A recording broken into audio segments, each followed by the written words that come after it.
사랑과 은혜가 풍성하신 거룩하신 하나님 아버지 감사합니다. Святой Бог, Отец наш, полный любви, полный благодати, мы воздаем Тебе благодарение. 주일에 저희들 한 자리에 모아주시고 오늘 또 주님의 말씀을 상고하도록 은혜 베풀어 주셔서 감사합니다. Спасибо, Господь, за Твою благодать, что вот этот воскресный день Ты собрал нас вместе, чтобы еще раз исследовать Твое Слово. 오늘 증거되는 말씀을 통해서 모든 사람이 구원의 확신을 갖도록 은혜 베풀어 И дай 주시옵소서. благодать, Господь, каждому сидящему здесь, чтобы через услышанное Слово Божие, кто еще не получил спасения, получил его. 주님 다시 만나는 그날까지 구원의 새 노래로 주님을 찬양하게 하여 주시옵소서. И чтобы до дня встречи с Тобой, чтобы все мы могли петь новую песнь о спасении своем. 특별히 이 블라디카프카스 교회와 함께 하시고 이 교회를 통해서 주님 구원의 큰 역사를 이루어 주시옵소서. Особенно, Господь, для этого используй Владикавказскую церковь, чтобы действительно было больше спасаемых в этой церкви. 주님의 큰 일을 위해서 형제 자매들 한 마음 한 뜻으로 나아가도록 은혜 베풀어 И дай 주시옵소서. благодать всем сердцам присутствующих здесь, чтобы они для Божьего дела могли подвязаться в единодушии и служить. 오늘도 증거되는 말씀 가운데 주 성령께서 역사하여 Также 주시옵소서. сегодня, Господь, пребывай Духом Святым Божьим среди проповедуемого Слова Божьего. 우리를 구속하시고 부활하신 주 예수 그리스도의 Во 이름으로 имя искупившего 기도드립니다. нас и воскресшего нашего Господа Иисуса Христа возносим эту молитву. Аминь. 성경 찾겠습니다. Давайте откроем Писание. 요한복음 3장 3절입니다. Евангелие от Иоанна, 3 глава, 3 стих. Иоанна 3:3.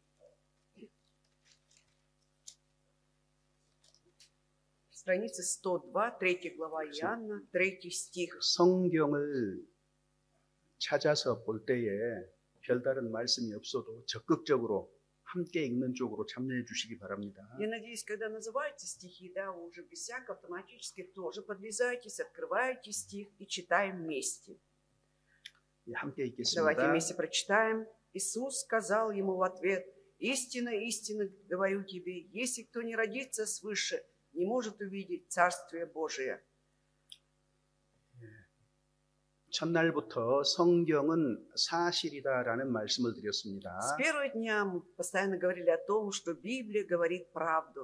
그래서 하나님은 성경 속에 창조적인 사실을 담아두셨고 И поэтому в Библию включены моменты сотворения Богом этого мира. 그리고 역사적인 사실을 И 담아두셨습니다. там же также есть исторические факты. 이것은 눈에 보이는 것들이고 확인이 가능한 것들이에요. И это все видимо нашим глазам, все это можно проверить.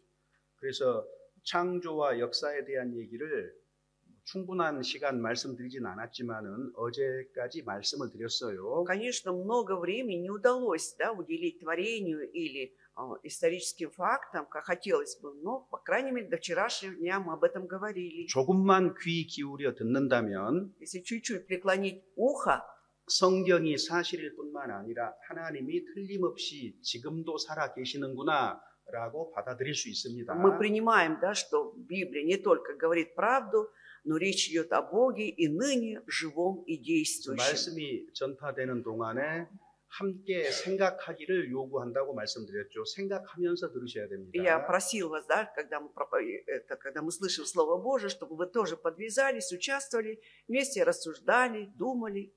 제가 말씀드린 거기까지는 모두가 이르렀다고 생각합니다. Я думаю, то, что я говорил до сих пор, вы как раз соглашались с этим. 자, 그런데 창조와 역사적인 사실을 이야기한 목적이 있습니다. Но есть цель, да, почему здесь приведены рассказы о сотворении этого мира и также об исторических фактах. 먼저 땅의 일을 말하고 믿도록 하셔요. Это для того, чтобы сначала было сказано о земных вещах, да, и люди уверовали. 이 일을 통해서 하늘 일을 믿도록 하신 겁니다. Чтобы через это человек, наконец, уверовал о небесных 그래서 делах. 오늘은 마지막으로 영적인 사실에 대해서 말씀을 드리려고 합니다. 성경에 게시된 И поэтому сегодня, последний день, мы хотим говорить о духовных вещах, тоже связаны с Библией. 당시 바리새인이나 서기관들은 이 말씀이 굉장히 어려웠어요. Вот в то время книжникам и фарисеям данные слова были сложны для понимания. 그들이 하나님을 믿은 이후에 처음으로 이 말씀을 들었습니다. Потому что после того, как они уверовали в Бога, впервые слышали вот эти слова. 그들을 가르치던 선생인 니고데모도 전혀 예수님의 이 말을 이해하지 못했습니다. Также и Никодим, наставник слова, да, он никак не мог понять суть этих слов. 그는 경건한 사람이고 하나님을 섬기는 사람이었고 Он считался благочестивым человеком, служителем Божьим. 많은 사람을 가르치는 사람이에요. И многим 성경을. людям он преподавал Библию. 그런데 아직 영생을 얻은 적이 Но 없습니다. до этого времени он до сих пор еще не получил жизни вечной. 여기 이제 우리가 같이 И 읽었잖아요. вот мы вместе прочитали стих. 진실로 진실로 내게 이르노니 Истинно, истинно говорю тебе. 여기 진실로를 두 번 Мы 반복했습니다. видим, что 2 раза повторяется слово истинно. 성경에서 강조하는 방법이에요. Вот это как раз таким способом, да, подчеркивали важность каких-то слов Библии. 성경 말씀이 사실이고 다 중요하지만 Что да, Библия говорит правду, они все слова важны в Библии, 각 말씀의 무게가 다릅니다. но в каждом слове есть свой определенный вес. 그래서 진실로 진실로 그러면은 절대적으로 중요한 것을 얘기하는 거예요. Поэтому, когда говорится истина, истина, Иисус подразумевает что-то абсолютно важное. 자, 사람이 거듭나지 아니하면 Что если кто не родится свыше, 거듭난다는 말 이제 아시겠죠? а вы же знаете смысл, да, что такое родиться свыше. 반대말은 И напротив, 거듭나는 것의 반대말은 뭘까요? как вы думаете, не родиться свыше, что означает? 우리는 죄인으로 태어나잖아요. Во-первых, мы рождаемся как грешники. 그건 하나님과 관계가 깨어진 상태를 얘기하는 거예요. Здесь говорится о том, что наши отношения с Богом разрушены, 영이신 하나님과 교통하기 위해서는 а для того, чтобы общаться с Богом, который является Духом, 내 영혼이 정상적으로 작용을 해야 되는데 нужно, чтобы мой Дух действовал или работал нормальным образом. 죄로 말미암아서 내 영혼이 정상적으로 작동하지 않습니다. Но из-за греха мой Дух не работает нормально, не действует. 하나님과 관계가 끊어졌습니다. Все, отношений с Богом нет, они прерваны. 그래서 영혼이 죽었다 성경은 이렇게 И 말하는 поэтому 거예요. Библия говорит, что Дух мертв. 그러니까 우리가 태어날 때에 То есть, когда мы рождаемся, 영혼은 있어요. душа-то есть, 그런데 но 병들었어요. душа больная. 하나님을 То 대적합니다. есть, эта душа противится Богу, 하나님과 화목하지 않은 관계예요. не хочет быть в гармоничных отношениях с Богом. 성경은 그래서 죽었다라고 얘기를 하는 Вот 겁니다. поэтому Библия говорит, что Дух мертв.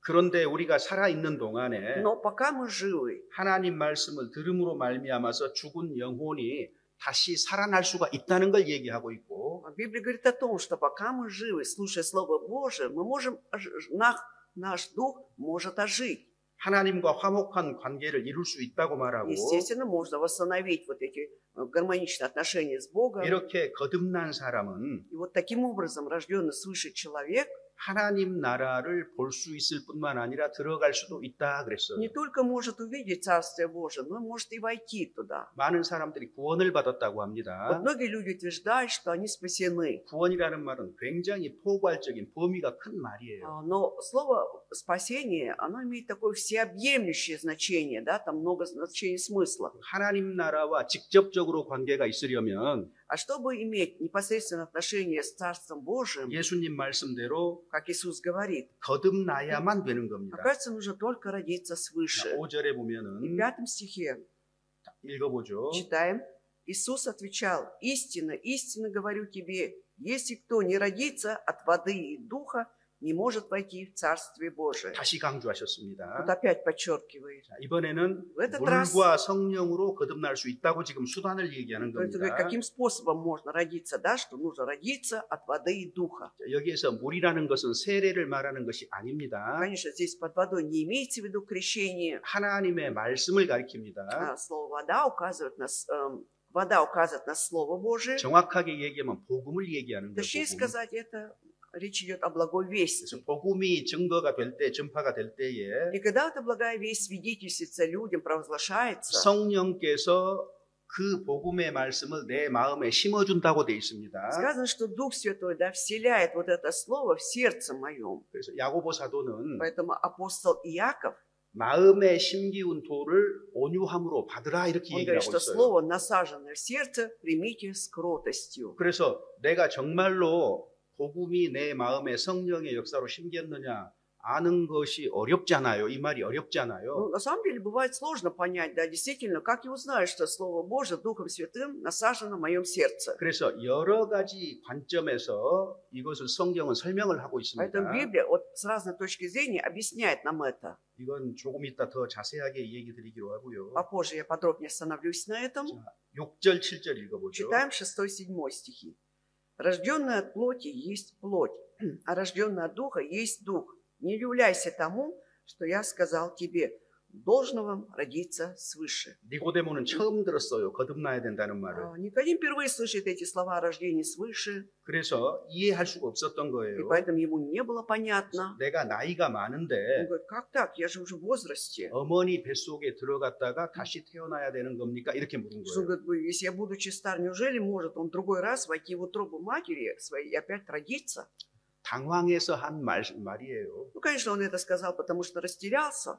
자, 그런데 예수님은 Но Иисус, 나는 지금 몸에 대한 얘기를 하고 있는 것이 아니다 그러죠. он говорит, как бы, да, что я говорю сейчас не о плоти нашей, 육으로 난 것은 육이다. потому что рожденный от плоти есть плоть. 그런데 성령으로 영혼은 다시 태어난다고 지금 얘기를 하고 있는 Но он 겁니다. говорит, что нужно, чтобы дух родился заново, благодаря Святому Духу. 성령으로 난 것은 영이니 내가 네게 거듭나야 하겠다는 말을 이상하게 여기지 말라 Поэтому 그랬습니다. он говорит, а рожденный от духа есть дух. И не удивляйся тому, что я сказал тебе, должно вам родиться свыше. 한 가지 진리가 То 드러나는데 есть мы видим здесь одну истину 이 уже, 땅에 태어난 모든 사람은 что любой, родившийся на этой земле, 반드시 거듭나야 된다. должен непременно родиться свыше. 거듭나지 아니하면 결코 하나님 나라에 들어갈 수 없다. Потому что не родиться свыше никогда не войдет в Царство Небесное. 구원 받았습니까? 그러면은요. И когда говоришь, вы получили спасение, 그 구원이라는 단어는 모든 교회의 유행어예요. то слово спасение уже во всех церквах стало модным.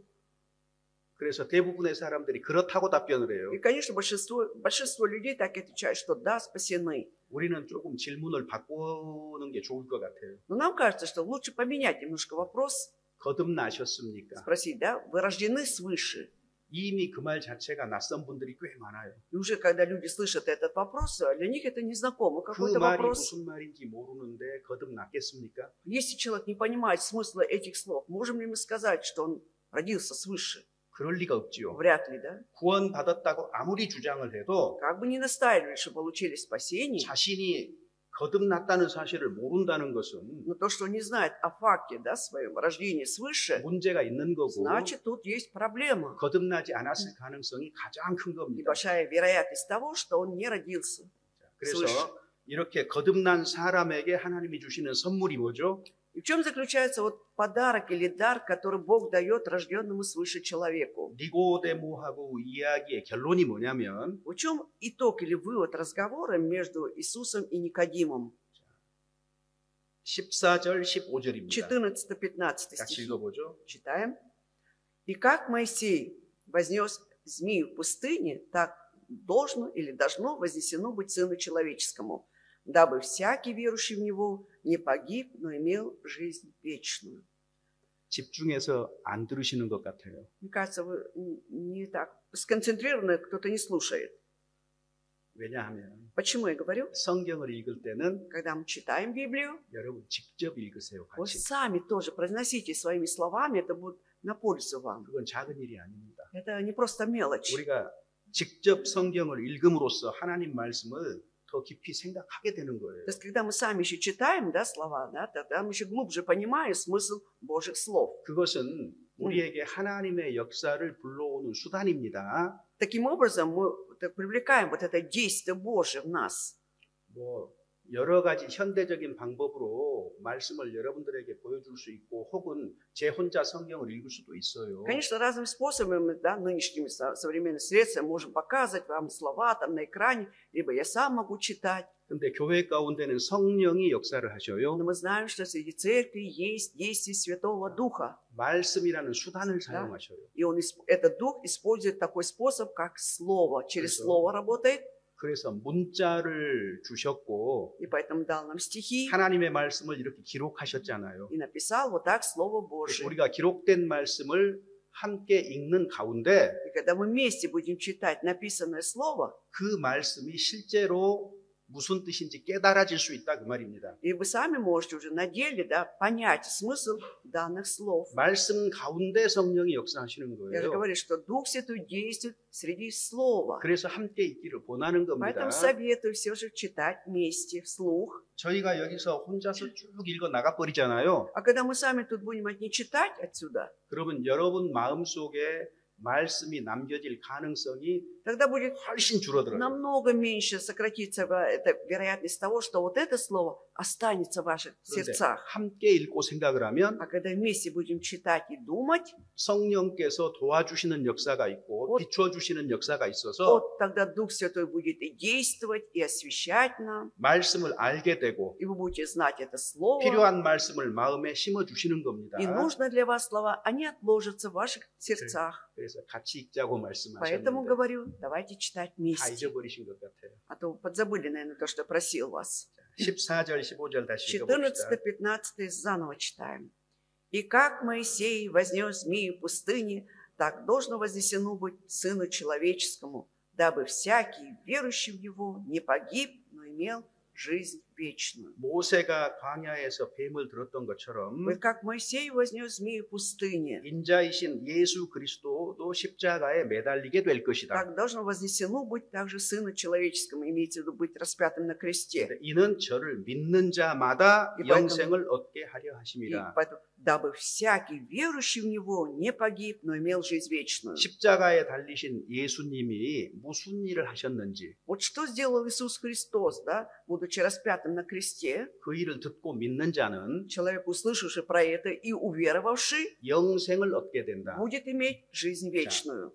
처음에는 거듭나야 된다고 했죠. Вначале Иисус сказал о необходимости рождения свыше. 거듭난 사람에게 주시는 하나님의 선물은 영생입니다. 영생. И рожденному свыше человеку Бог дает вот этот подарок в виде вечной жизни. 그래서 우리는 영생의 부활로 깨어나게 될 겁니다. 훗날. И в будущем, для вечной жизни, мы потом воскреснем в будущем. 거듭나지 않은 사람은요. А кто не родился свыше, 심판의 부활로 살아가게 될 он 거예요. будет воскрешен для суда. 왜 우리가 거듭나서 영생을 얻어야 되느냐? Вот почему мы все же должны родиться свыше, да, чтобы иметь жизнь вечную? 그것이 하나님이 창조하신 사람답게 사는 길이기 때문에 그래요. Потому что это есть цель, для чего Бог сотворил человека, и чтобы человек жил, как подобает назначению человека. 또 한 가지 더 중요한 것은요. А еще важнее, одна истина. 거듭나지 아니하면 Кто не родится свыше, 반드시 하나님의 심판으로 나아가게 돼 있습니다. непременно окажется под судом Божьим. 사람의 심판이 아닙니다. И не человек будет судить его. 한 번 죽는 것은 사람에게 정하신 것이요. Вот мы говорили, да, как однажды положено человеку умереть. 이건 누구도 거스릴 수 없는 То 진리잖아요. есть это истина, против которой никто не может пойти. 사람들은 죽음으로 인생이 끝난다고 생각하기 쉬운데 Хотя людям легко думать, да, что смертью все заканчивается. 죽음을 건너서 가장 먼저 하나님을 만나게 되고 Но ведь перейдя порог смерти, он прежде всего встречается с Богом. 하나님의 심판을 받게 И 됩니다. Бог будет судить. 그러면 영원을 어디에서 보내야 될 것인가가 드러나게 되는 거예요. И тогда будет ясно, где я проведу свою вечность. 그래서 거듭나지 아니한 영혼은 지옥으로 갑니다. Душа, нерожденная свыше, она идет в ад. 영혼이 가요. Душа идет, когда умирает человек. 고통을 받다가 Он там намучается, 나중에 몸까지 а 살리셔요. потом Бог воскрешает и тело его, 이제는 몸과 영원히 고통받습니다. 아, 게hen나에서. и тело, и душа будут вечно страдать в этой гиене огненной. 무서운 하나님의 심판이 있기 И 때문에 поскольку вот есть этот, да, страшный суд Божий, 성경은 и 경고합니다. Библия предупреждает нас. 하나님 손에 빠져 들어가는 것이 얼마나 무서운 일인가를 알아야 된다고 Страшно 얘기합니다. пасть в руки Бога. 하나님의 심판이 있기 때문에 Поскольку есть суд Божий, 반드시 사는 날 동안에 거듭나야 되고 영생을 얻어야 된다는 Поэтому 거죠. пока ты жив, нужно непременно родиться свыше от Бога и получить жизнь вечную. 하나님은 창조하신 하나님이셨습니다. Итак, Бог, мы говорили о Боге как Творце, Создателе. 역사 가운데 통치하시는 하나님이셨습니다. Это Бог, который правит всей историей. 자, 오전 시간에는 Значит, сегодня до обеда 죄인을 심판하시는 하나님을 얘기하고 싶은 не 거예요. хочется уже говорить о Боге, который будет судить грешника. 그러면 тогда- 누가 하나님의 심판을 받을 것인가? А кто будет тогда судим Богом? 성경은 분명하게 밝히고 И 있습니다. Библия четко нам ясно открывает эту истину. 요한계시록 20장 Откровение Иоанна, 20 глава. Откровение Иоанна, глава 20, самая последняя книга. Страница 요한계시록 20장 290.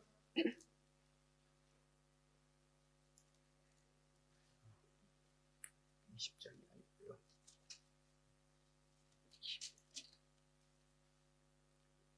죄송합니다. 21장 Да. 8절 보시죠. 21 глава, 8 стих, 21. Читаем.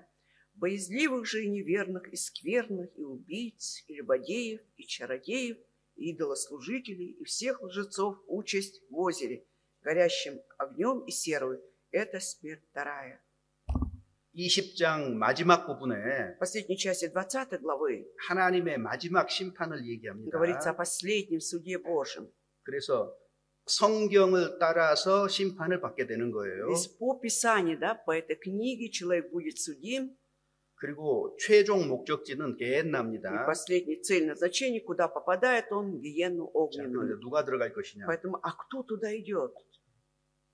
첫 번째가 На первом месте 두려워하는 자들과 указано боязливые, 믿지 아니하는 자들과 неверные, то есть 흉악한 неверующие, 자들과 скверные. 그 나머지는 뭐 И остальные, 마땅히 지옥에 갈 만하지요. это, естественно, те, которые должны идти в ад.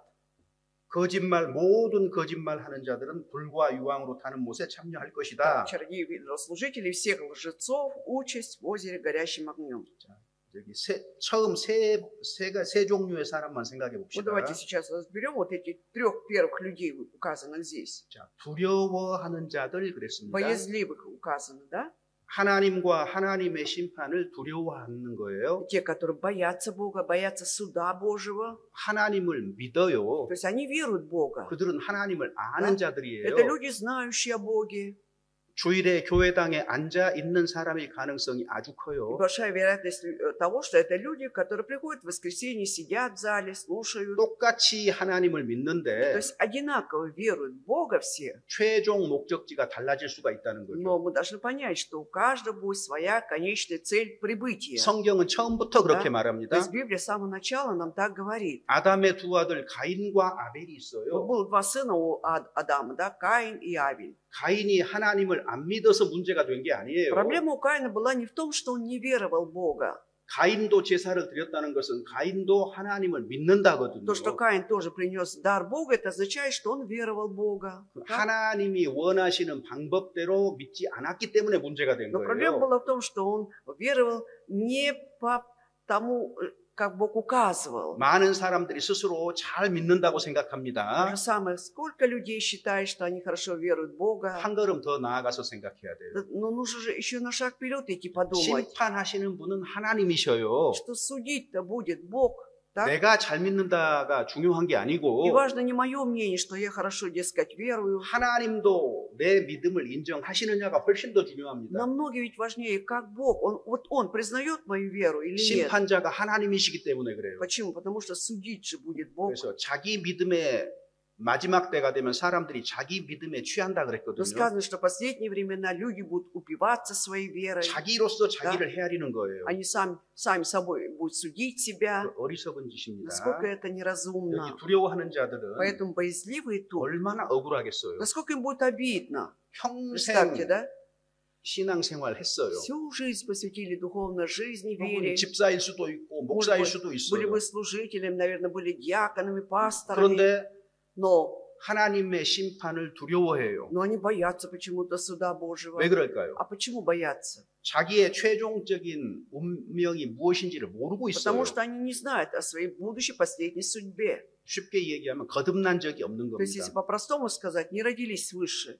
성경의 많은 부분들을 Да. То 아는데 есть много что знают они из Библии. 사람이 거듭나지 아니하면 하나님 나라에 들어갈 수 없느니라 분명한 얘기잖아요. И ведь ясно сказано, что кто не родится свыше, не войдет в Царство Божие. 자, 그래서 두려워하는 자들. Поэтому вот есть такие 이 боязливые. 사람들이 첫 번째 자리니까 А поскольку они указаны первыми, 형벌이 가장 크다는 얘기예요. это говорит о том, что наказание у них будет самым 그 суровым. 다음에 두 번째는 Вторыми идут 믿지 아니하는 자들. неверные, 믿지 아니하는 자들. неверующие. 하나님을 믿지 않는 사람들. То есть это неверующие в Бога люди. Так? 예수님을 받아들이지 않는 사람들. Те, которые не приняли Иисуса Христа. 그저 착하게 살면 된다고 생각하는 Они 사람. считали, главное, жить по-доброму, порядочной жизнью. 나는 착하게 살았다. Я такой порядочный, так всю жизнь прожил. 그렇지만 지옥이에요. Но тем не менее в ад же идет. 왜? Почему? 그건 내 생각이에요. Это ж ты так рассуждаешь, 주님은 думаешь. 착하게 산 사람이 천국에 간다고 말한 게 Но 아니거든요. Господь ни разу не говорит, что человек, который жил по-доброму, войдет в Царство 그가 Небесное. 어떠한 삶을 살았든지 Вот какой бы жизнь человек ни жил, 참으로 но 거듭났다면 если он действительно родился 그 свыше, 사람은 하나님 나라에 들어갈 수도 있고 그 나라를 볼 수도 있다. он не только войдет в это Царство Божие, но и увидит его. 자, 세 번째 사람은 흉악한 Вот 자들입니다. третий перечисляется скверные. 이 사람들은 Вот эти люди, 믿는 자들을 они 크게 대적한 сильно 사람들이에요. противились верующим людям. 말로, Словами, 행동으로 поступками, 핍박하고 гнали их, 조롱하고 издевались. 흉악한 겁니다. То 하나님 есть 보실 때. в глазах Бога это были скверные люди. 이런 사람들은 돌이키지 않는 한 명백하게 영원한 불못으로 들어갑니다. Пока эти люди не покаются перед Богом, они войдут в эту вечную гиену огненную. 하나님은 빛이시다 그랬죠. Мы же говорим, что Бог есть свет. 그 말은 하나님은 거룩하시다 그 Это 말입니다. говорит о том, что Бог святой. 하나님이 거룩하시다 그 А 말은 когда мы говорим, что Бог святой, 거룩하지 않는 모든 것들은 심판하신다, 판단하신다 그 что 말이에요. все, что не святое, Он будет судить, рассудит и будет судить. 그래서 공의로운 심판을 하나님이 행하십니다. И поэтому Бог, да, производит, в общем-то, справедливый суд, 죄에 대한 심판입니다. суд касаемо греха человеческого.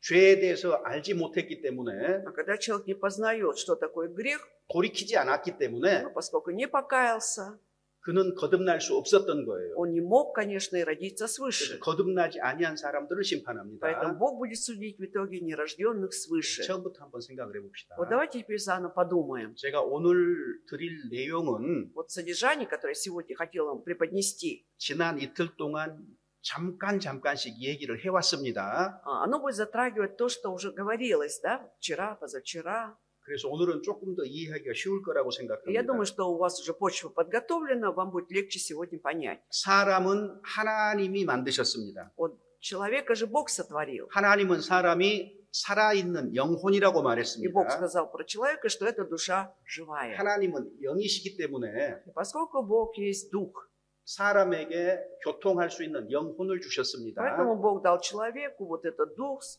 которым можно общаться. 영혼을 스마트폰이라고 Вот 해봅시다. представьте, что душа или дух – это есть смартфон. 하나님이 스마트폰을 가지고 계셔요. У Бога есть свой смартфон, 근데 나도 스마트폰을 가지고 значит, 있어요. у меня есть свой смартфон. 어때요? И как? 서로 통화할 수 있잖아요. Можно теперь общаться, да, друг с другом? 사람은 하나님과 교통할 수 있는 특별한 존재로 지음을 받았다 그 То 말입니다. есть я говорила, да, что Бог, человек – это особое существо, оно создано Богом для того, чтобы общаться с Богом. 그리고 에덴 동산을 통치하는 하나님의 대리자, 왕이었던 거예요. И он был 아담은. вместо Бога, да, он правил Едемским садом, вот как раз Адам. 그런데 아담이 Но 범죄했습니다. вот Адам согрешил. 에덴 동산의 유일한 법은 Единственный закон ведь был в Эдеме. 선악을 알게 하는 나무의 실과는 먹지 말라. Не есть плодов от дерева познания добра и зла. 먹는 날에는 네가 정령 죽으리라. Что в день, когда ты вкусишь, ты умрешь. 아담이 선악과를 먹었습니다. А Адам вот съел этот плод. 법 하나를 어긴 것이 И 아니고 он тем самым нарушил не только один закон. 하나님의 모든 법을 어긴 거예요. Получается, он тем самым нарушил все законы Божии. 그런데 범죄하는 그 영혼은 죽는다고 얘기하셨거든요. Он же сказал, что душа согрешающая, та умрет. 범죄하는 그 영혼이 죽는 거예요. То есть это душа согрешающая умрет. 그러니까 아담이 선악과를 따먹는 순간 영혼에 문제가 생긴 거예요. Поэтому момент, когда вот этот Адам съел запретный плод, его душе возникли проблемы. 하나님과 관계가 끊어졌습니다. 교통할 수 없는 존재가 Все, 돼버린 거예요. отношения с Богом прервались, он уже не может общаться с Богом. 그리고 죄의 형벌로 죽음이 И как 찾아왔습니다. наказание за грех пришла смерть. 이제 살아있는 영혼이라고 하나님이 얘기하지 않습니다. Теперь Бог не говорит, что ты душа живая, 영혼이 죽었기 때문에 дух же мертвый уже. 너는 흙이니 흙으로 돌아갈지니라. Он же сказал, что ты прах, и прах возвратишься. 그래서 사람은 육신의 정욕대로 살아가게 돼 И 있어요. поэтому человек теперь живет по вожделению плоти своей, по желанию плоти. 그러나 죽음을 맞이하게 됩니다. 죄의 결과로. И в результате 형벌로. греха, как наказание, он потом встречается с смертью. 그리고 하나님의 심판을 смертью. 결코 피할 수가 И 없어요. в итоге он не избежит суда Божьего. 결국 영원한 지옥 형벌로 떨어질 운명이다 그 То есть 말입니다. ему теперь такая судьба, что он окажется в вечном наказании в аду. 이것이 에덴 동산이 우리에게 가르쳐주는 교훈이에요. Вот этим тем самым вот наставляет нас Эдемский сад. 성경 전체가 이 사실을 얘기하고 И 있는 вся Библия 겁니다. говорит об этом факте нам. 아담 한 사람으로 말미암아서 죄가 세상에 들어왔어요. То есть грех пришел в этот мир благодаря одному человеку, Адаму. 자, 로마서 5장 К Римлянам 보시면 5 глава откроем. 로마서 5장 12절입니다. 12 стих, 5-12 к Римлянам, страница 192. 12절 같이 Вместе 읽어보겠습니다. читаем 12 стих. «Посему, как одним человеком грех вошел в мир, и грехом смерть, так и смерть перешла во всех человеков, потому что в нем все согрешили». 아담 한 사람으로 말미암아 죄가 세상에 들어왔다. Одним человеком Адамом грех вошел в мир, 그리고 죄의 형벌로 사람에게는 사망이 찾아왔는데 и грехом, как наказание, смерть пришла к человеку, 모든 사람이 죄를 지었다. потому что в нем все согрешили. Все люди. 지금까지 살면서 죄를 한 번도 짓지 않은 사람이 있습니까? Вот среди вас есть люди, да, которые до сегодняшнего дня в жизни ни разу не грешили. 사람이 아니죠, 그럼. Тогда вы не человек, получается. 아마 다른 별의 사람, 다른 별의 어떤 외계인, Может быть, какой-то вот инопланетянин, из какой-то планеты вы. То есть, 아담 한 사람으로 죄가 들어왔는데 모든 사람이 죄를 지었다는 것은 무슨 말이에요? вот что означает, да, что одним человеком грех вошел в мир, и потому все согрешили. 우리는 아담의 후손이거든요. А мы же ведь как раз потомки Адама. 우리 안에 아담 안에 들어온 죄가 대대손손 이어졌다 그 말이에요. Имейте в виду, 유전되었다 그 что 말이에요. грех, вошедший когда-то в Адама, по наследству передался всем людям, всем поколениям. 그래서 모든 사람에게 네. 죽음의 형벌이 И 있고 поэтому у всех людей это наказание в виде смерти. 모든 사람이 죄를 지었다고 성경은 И 밝히고 Библия 있습니다. тут ясно говорит, что все люди 그러니까 согрешили. 여러 사람 살펴볼 필요 없어요. И поэтому не надо смотреть на пример многих людей. 창세기 4장에 В 4 главе Бытия. 아담의 두 아들 얘기가 나옵니다. Там же идет рассказ о двух сыновьях Адама. 오해하지 마세요. Только нужно правильно понять нам, 아담에게 두 아들만 있었던 게 что не 아니에요. только ведь два сына были у Адама, да? 아담의 여러 아들 중에서 이 두 아들 얘기를 성경에 기록해 둔 거예요. Просто в Библии, да, рассказывается просто о двух сыновьях Адама. Среди других сыновей вот были еще два сына. 가인과 아벨입니다. Это были Каин и Авель. 두 사람이 하나님께 제사를 И вот 드렸는데 они оба принесли дар Богу. 하나님께서 아벨의 제사를 기쁘게 받으셨어요. Но Бог с радостью принял дар от Авеля. 가인이 시기하고 질투했고 분노가 올라왔어요. И вот Каин увидел это, возревновал, да, позавидовал, гнев 그래서 동생을 죽이기로 생각한 거예요. проявился, и он решил убить своего брата, братишку. 그러니까 하나님께서 И тогда Бог 미리 경고하셨습니다. заранее ведь предупредил сначала его. 창세기 4장 4 глава Бытия, вспомни. 창세기 4장 4 глава Бытия, 7절입니다. 7 стих. «Если делаешь доброе, то не поднимаешь ли лица, а если не делаешь доброго, то у дверей грех лежит. Он влечет тебя к себе, но ты господствуй над ним». 너는 선을 행치 아니했다 그랬어요. Ты не делаешь доброго. 근데 가인이 무슨 행동을 했어요? А что Каин такого сделал? 하나님께 제사를 드렸는데 Он же принес дар Богу, 하나님은 그건 선이 아니다 но 그랬어요. Бог не посчитал это за добро. 그래서 네가 선을 И 행했다면 говорит, если не делаешь доброго, 어찌 얼굴을 들지 못하겠느냐? ну чего ж ты не поднимаешь лица? 네가 Если 선을 делаешь 행치 안 доброе, 했기 때문에 하나님께 올바로 제사 드리지 않았기 때문에 그 말이에요. А вот когда, если не делаешь доброго, то есть ты неправильно принес дар Богу, 죄가 문 앞에 엎드린다. то у 문에 дверей 엎드린다. грех лежит. 자, 너는 범죄할 가능성이 커졌다 그 То 말이에요. имеется в виду, что тебя 경고한 거예요. предупреждает, да, что у тебя и больше стало вот это, больше стал потенциал согрешить. 죄가 문 앞에 Да? 있으니까 Грех уже у дверей лежит. 곧 내 삶으로 들어오게 됐어요. И скоро этот грех войдет в твою 하나님 жизнь. 말씀하십니다. И Бог говорит, 죄의 소원은 너한테 있다. Он влечет тебя к себе, то есть грех влечет 자, тебя. 우리도 소원 있잖아요. 마음에. У нас тоже бывают влечения в душе. 소원은 우리 안에 있는 거예요. Все влечения есть у нас в душе. 그러니까 죄를 짓고자 하는 성품이 우리 안에 있다고 지금 얘기를 합니다. Здесь говорится о том, значит, у нас есть вот эта натура согрешить. 그런데 우리는 Но мы 죄를 다스릴지니라. должны господствовать над этим грехом. 네가 죄성이 있을지라도 Даже если у тебя есть эта греховность, 이것이 밖으로 범죄로 형성되지 않도록 너는 잘 통제하고 인생을 살아야 된다 그 но ты 말이거든요. должен в жизни хорошо контролировать этот грех, чтобы этот грех не вышел наружу. 이것이 에덴 동산 밖에 사는 모든 사람들에게 말씀하시는 하나님의 뜻입니다. В это воля Божия. Он хочет сказать эти слова всем людям, которые живут вне Эдемского сада. 아담으로부터 가인은 죄의 소원을 물려받은 거예요. То есть они получили вот это наследство, вот это вот влечение к греху, да, и Авель, и Каин. 그래서 모든 사람이 죄인인 И 겁니다. поэтому все люди отныне стали тоже грешниками. 저는 파밀리아가 리입니다. 리. Вот у меня фамилия Ли. 제 의지하고 아무 상관없어요. То есть абсолютно вопреки моей воле я стал Ли. 좀 더 아름다운 발음을 할 수 있는 Может быть, 멋진 성이었으면 더 좋았을 텐데. Может быть, лучше бы другую какую-то фамилию иметь, да, лучше по звучанию там. 제 의사하고 상관없이 태어나니까 리더라고요. Ну, вопреки моему мнению, я родился, все уже готово, фамилия Ли. 왜 А 그랬을까요? почему так получилось? 아버지가 리인 거예요. Потому что папа у меня носил эту фамилию. 할아버지가 리인 거예요. Дед тоже носил. 저에게서 태어나면은요 무조건 И, 리입니다. конечно, от меня уже рожденные все тоже должны носить эту фамилию. 이것이 사람은 아담의 후손이다라는 말의 뜻입니다. То есть это означает, что все люди являются потомками Адама. 사람은 죄의 본성을 타고났어요. То есть от 가지고 рождения, 태어납니다. да, уже у человека есть вот эта греховная натура.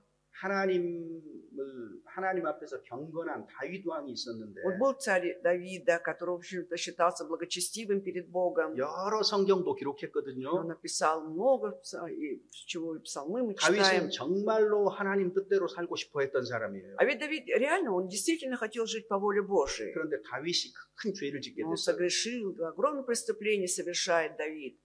간음하고 살인죄를 지은 Эти 거예요. преступления были связаны с прелюбодеянием и 자신의 이 상황이 убийством. 너무나 비참하고 Да. 참담합니다. И когда он понял, Боже мой, в каком я ужасном состоянии, зачем я это 착하게 сделал, 살고 да? 싶었는데 Да, хотел жить 하나님 по-хорошему. 말씀대로 살고 싶었는데 Именно по Слову Божьему хотел. 사람이 지을 수 있는 가장 큰 죄 두 가지를 지은 Но он 거예요. совершил два страшных преступления, которые вообще человек может согрешить. 그래서 깊이 하나님 앞에서 И глубоко 묵상, перед 생각하고 Богом 기도합니다. он стал размышлять, молиться перед 자, Богом. 10편 50편 7절에 보면은 В 50-м псалме, 7 стихе, 50 псалом, 다윗이 한 가지 깨달은 게 있어요. есть то, что, о чем Давид понял одно. Страница 592, псалом 50, стих 7.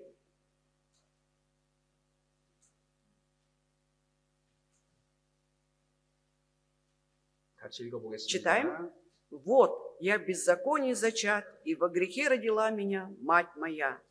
내가 죄악 중에 출생했다. Я в беззаконии зачат, во грехе 내 родила. 어미가 죄 중에 나를 배웠다. Мама меня в беззаконии зачала, во грехе я родился. 사람은 어머니 뱃속에서 잉태되는 순간부터 죄인입니다. То есть с момента зачатия, да, в утробе матери, все, уже человек считается грешным. 그래서 태어날 때도 죄인으로 태어나는 И 거예요. поэтому рождается уже грешником. 창조주 하나님이 사람을 가장 잘 아십니다. Но ведь Творец Бог, да, лучше всех знает о человеке. 사람은 우리가 생각하는 것처럼 선한 존재가 아니에요. То есть мы-то обычно думаем, да, что человек добрый, такой хороший, но оказывается нет на самом деле. 사람은 누구나 죄악 중에 출생하고 잉태되는 순간부터 죄인이라는 것이 성경에 계십니다. Библейское откровение говорит о том, что любой человек зачат уже в беззаконии и во грехе рождается. 사람들이 이것을 정확하게 알지 못하기 때문에 하나님께서 말씀하신 거예요. А то, что люди до конца этого не понимают, и поэтому Бог говорит нам. 철학자나 사상가들이 사람은 선하게 태어난다, 악하게 태어난다. 많은 변론이 있잖아요. Вот философы, идеологи любят рассуждать о том, что человек, в общем-то, добрый по сути своей, хороший он. 그런데 성경처럼 정확하게 사람에 대해서 말하는 책은 Но 없습니다. нет в этом мире другой книги, как Библия, которая четко говорит о состоянии человека, кто 이것은 такой он. 하나님께서 가르쳐 주신 진리예요. Ну вот эту истину как раз учит нас Бог, да? 잉태된 Это 순간부터 истине. То 죄인이었습니다. есть с момента уже зачатия он грешник. 그러면 태어나면서부터 Хорошо, тогда с рождения 바른 길을 갈까요? 곁길로 갈까요? вот человек пойдет сразу по прямому пути, либо пойдет по неправильному пути. 곁길로 갑니다. 사람은. Конечно, человек идет уже по неправильному пути. 57편 57-й псалом. 4절입니다. Нет. 같이 읽어볼게요. Страница 57편 4절입니다. 594, 57 псалом, стих 4. С самого рождения отступили нечестивые, от утробы матери заблуждаются, говоря ложь. 나면서부터 곁길로 가고 나면서부터 거짓말한다 그랬잖아요. С самого рождения отступили и заблуждаются, и говорят ложь. 말도 못하는데 어떻게 거짓말을 하냐고 묻는 사람이 있더라고요. Он был человек, который сказал, это ребенок еще говорить не может, когда родился, как он может уже лгать? 무슨 말이야? 나면서부터 거짓말을 Что 한다. означает от утробы заблуждаются, говоря ложь?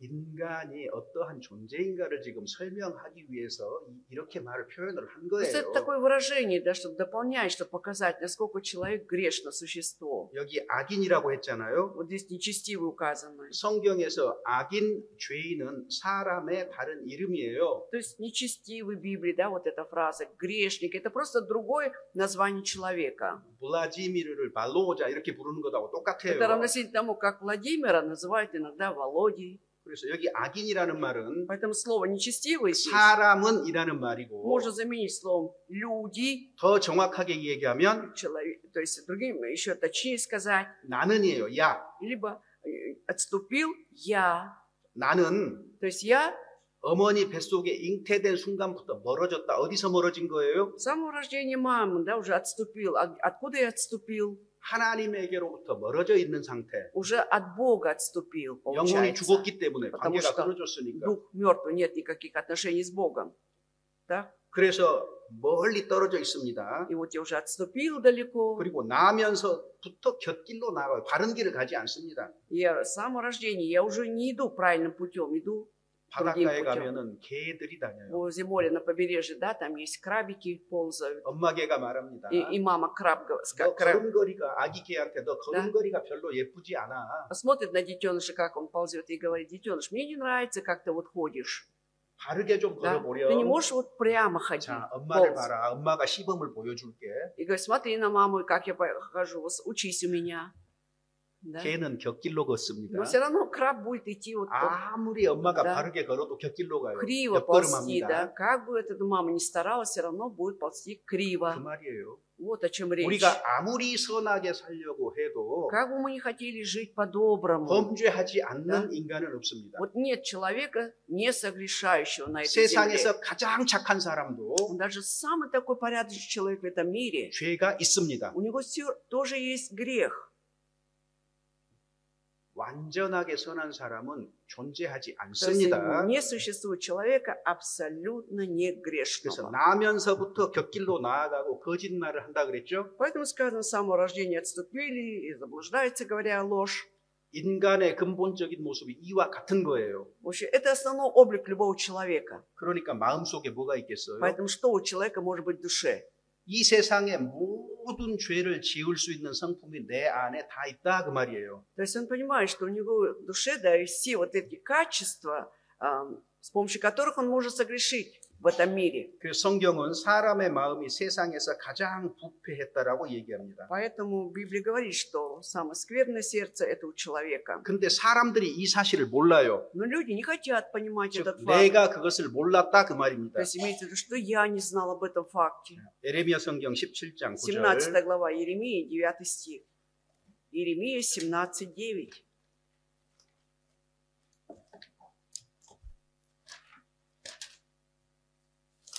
예레미야 성경 17장 9절 10절 같이 읽어봅시다. 9-10 стихи прочитаем вместе. Иеремия, 17 глава, 9-10 стихи. «Лукаво сердце человеческое более всего, и крайне испорчено, и кто узнает его? Я, Господь, проникаю в сердце, испытываю внутренности, чтобы воздать каждому по пути его и по плодам дел его». 그래서 사람은 만물보다 심히 거짓되고 부패한 마음을 가지고 있다는 거죠. Поэтому понимаем, да уж каждый человек, и есть лукавое сердце, и сердце оно крайне испорчено. 사람의 마음은 쓰레기통이다 그 말이에요. 쉽게 Ну, 얘기하면. извините, другими словами можно сказать, что сердце человеческое это как мусор, мусорное ведро. 그런데 사람들은 인정하지 않으려고 Но 합니다. люди не хотят это признавать. Кому это нравится? 기억이라는 게 참 편해요. И вообще, если взять память человека 나이가 들면은요. с возрастом, 기억력도 и память уже 점점 ослабевает, 잃어가고 да, мы много что 옛날 일을 잘 기억을 못 합니다. забываем, что уже 그러니까 вчера 자기를 было, 돌아보면 어때요?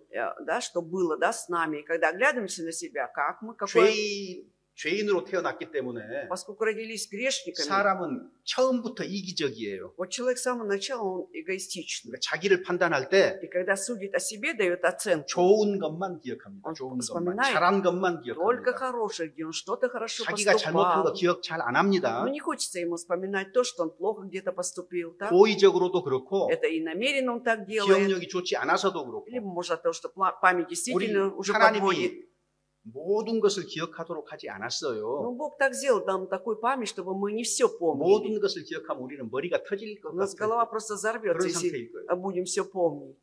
그래서 사람에게 일들을 잊게 하셨기 때문에 И поскольку человеку Бог дал кое-что 자기가 забыть, 살아온 인생을 어떻게 살았는지도 잊어버려요. мы же забываем даже вообще, как прожили эту жизнь. 그래서 Иногда какие-то моменты. 마음에서 내가 착하게 살아야지 하고 생각을 하잖아요. Вот человек думает в душе, да, я должен жить хорошей жизнью, 그럼 доброй. 자기가 착하게 살았다고 생각해요. И тогда думает, о, я как раз прожил такую жизнь. 근데 착하게 살아야지라는 생각이에요. Но это 그거는 только мысли 행위가 были. 아니에요. Это еще и не делами ты подтвердил.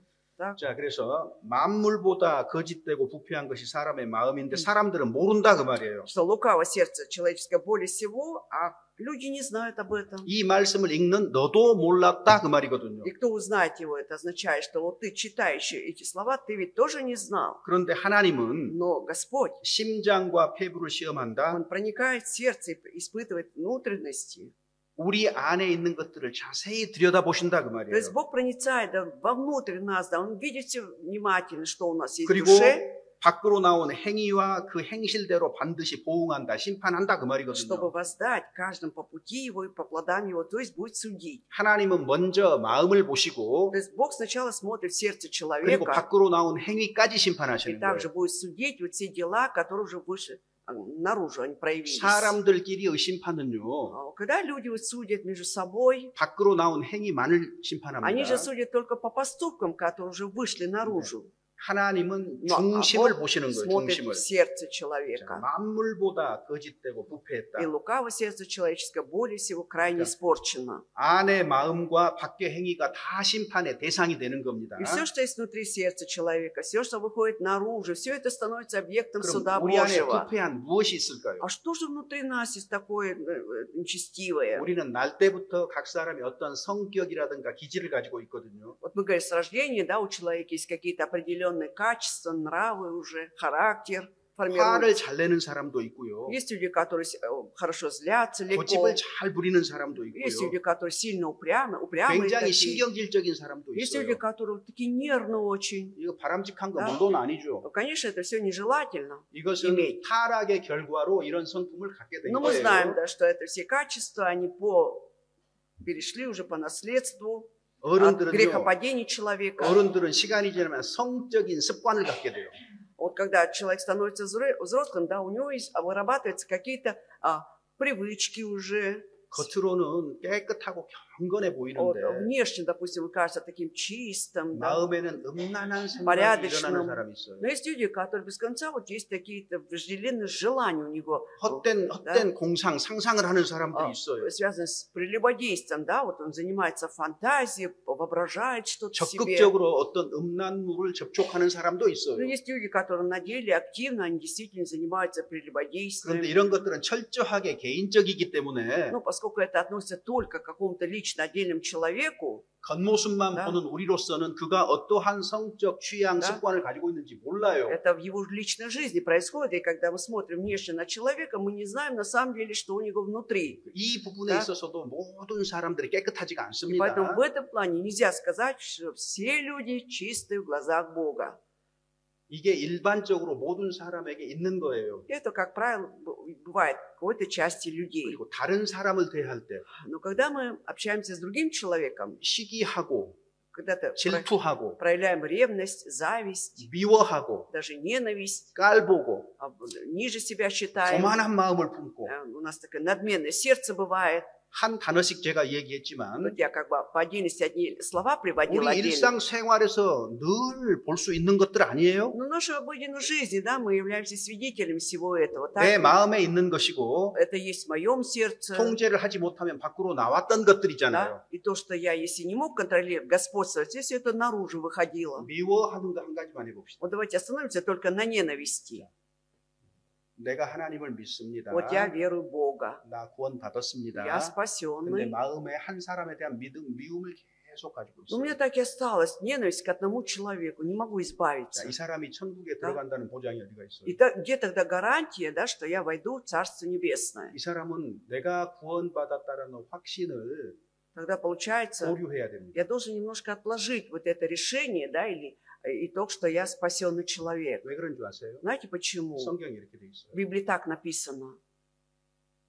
모든 사람과 더불어 화평함과 거룩함을 가지라. То будьте в мире, да, и в святости со всеми людьми сказано. 이런 것이 없이는 Без 아무도 этого 하나님의 나라를 유업으로 받지 못한다고 돼 있잖아요. Никто не наследует Царство Божьего, написано. 나는 구원을 받았다고 하는데 Я-то считаю себя спасенным, 미움 가운데 있고 а что-то ненависть не 갈등 가운데 уходит. 있고 Я всегда конфликтую с 다툼 가운데 другими, 있고 ссорюсь с 사람들을 другими, 낮춰보고 있고 смотрю на других хуже, 이런 считаю 것들을 себя, 가지고 있으면서 내가 구원을 받았다고 내가 천국에 들어간다고 말할 수 있냐 그 말이에요. смотрю свысока на других. Могу ли я, имея вот эти качества, да, вот эти вот, считать себя спасенным, что я войду в Царство Небесное? 우리는 자신을 스스로 알지 못합니다. То есть, 정확하게. точнее сказать, мы сами себя не можем хорошо знать. 그래서 하나님의 말씀이라는 거울에 비추어 봐야 되는 И 거예요. поэтому нужно все освещать в свете Слова Божьего. Это как зеркало для 어떤 нас. 사람이 구원을 받았다고 하면서 Кто-то считает себя спасенным, 교회 모든 사람과 갈등 관계에 а со 있어요. всеми конфликтует церкви. 이게 구원 받은 거예요? Он что, спасенный тогда? 성경은 말합니다. А Библия говорит, 화평함이 없이는 без мира с другими 하나님의 나라를 유업으로 받지 못하리라. не наследуешь Царство Божьего. 이렇게 돼 Ну, 있어요. так же написано. 그러니까 그 사람은 Поэтому такой человек, 정말로 구원을 받은 걸 알고 싶으면 если он хочет действительно знать, получил ли он спасение, 이 죄가 실제로 처리가 되는지를 봐야 돼요. он должен смотреть, как я решаю вот эту проблему с моими грехами. 갈등이나 미움이라는 이런 죄가 실제로 주 안에서 처리가 되면 Если действительно потом решатся эти проблемы, связанные там, с ненавистью или конфликтами, да, перед Богом, 하나님 감사합니다. тогда скажу спасибо тебе, 내가 하나님 Господи. 나라를 틀림없이 유업으로 Да. 받는 사람이네요. Значит, я точно наследую Царство Небесное. 그리고 자기 구원의 Да. 확신에 감사하고 하나님 Он 찬양합니다. благодарит за уверенность, что он спасенный и славит Бога. 그렇지 않은 것들을 붙잡고 부정적인 것들을 붙잡고 있으면서 А когда ничего это не решается, держится за негативы в своем 문제없이 сердце, да, 천국에 들어갈 거라고 и думает, что 생각합니다. без 구원받았다고 проблем 하는 사람들 많은 분이 그래요. он пойдет в Царство Небесное. Сколько людей таких, которые считают себя спасенными? 성경은 그렇게 말하지 않습니다. И Библия так не говорит. 거룩함이 없이는 Без святости 어떤 죄든지 붙들고 Да. 살면서 내가 천국에 Да. 들어간다? 그런 일 будешь 없어요. держаться за какой-то грех, этот грех не решен, и ты войдешь в Царство Небесное, такого не может быть. 구원의 확신을 아무리 얘기를 해도 Как бы ты ни говорил, что ты уверен в своем спасении, 이 문제를 하나님 앞에서 처리를 하지 못하면, если так это не 돌이키지 решишь, 못하면, эту проблему перед Богом, 버리지 못하면 не покаешься, не отбросишь, 하나님 나라를 Да. 유업으로 못 как 받습니다. ты с грехом унаследуешь Царство Небесное. 구원받았다고 주장하는 거 아무 의미 И 없어요. поэтому, как бы ты ни утверждал, что спасен, никакого толку нет. 내 구원은요, То есть мое спасение, 삶 속에서 분명하게 확증이 되고 드러나게 돼 있습니다. я должен четко в своей жизни утверждать и показывать. 이 자리에 계신 분들은요, Сидящие все здесь, 사실 구원의 지식에 대해서 부족함이 아무도 없어요. я думаю, у всех у вас полно знаний о спасении, да? 지식 자체를 물으면, 복음을 물으면 Потому что когда у человека нет знаний о благой вести, да, 얼마든지 다른 사람에게 말할 만큼 잘 알 거예요. то есть он же знает, что не спасен, да, а он сейчас спокойно может все рассказать и другим людям. 그런데 삶 속에서는 어떠하십니까? А вот в жизни каковы мы, да? 복음에 합당하게 사십니까? Мы должны задать вопрос каждому, насколько я живу 다른 достойно 사람과 화평하십니까? благой вести, насколько в мире со всеми людьми.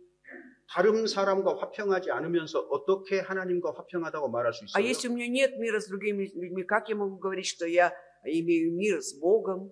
부모와 화평하십니까? Есть у вас мир с вашими родителями, если они живы? 부모하고 화평하지 않으면서 А когда нет 하늘 아버지하고 화평하다고 말할 수 있겠습니까? мира с родителями, может ли он говорить, что у него мир с его Отцом Небесным, с Богом? 사람이 짓는 죄 중에 Вот среди грехов людских, 정말 큰 죄가요. ведь на самом деле самый большой грех, 부모를 공경하지 않는 когда он 거예요. не почитает родителей. 그 사람이 부모에게 말하는 것 보면 알아요. То есть можно это узнать уже потому, как он разговаривает с родителями, так?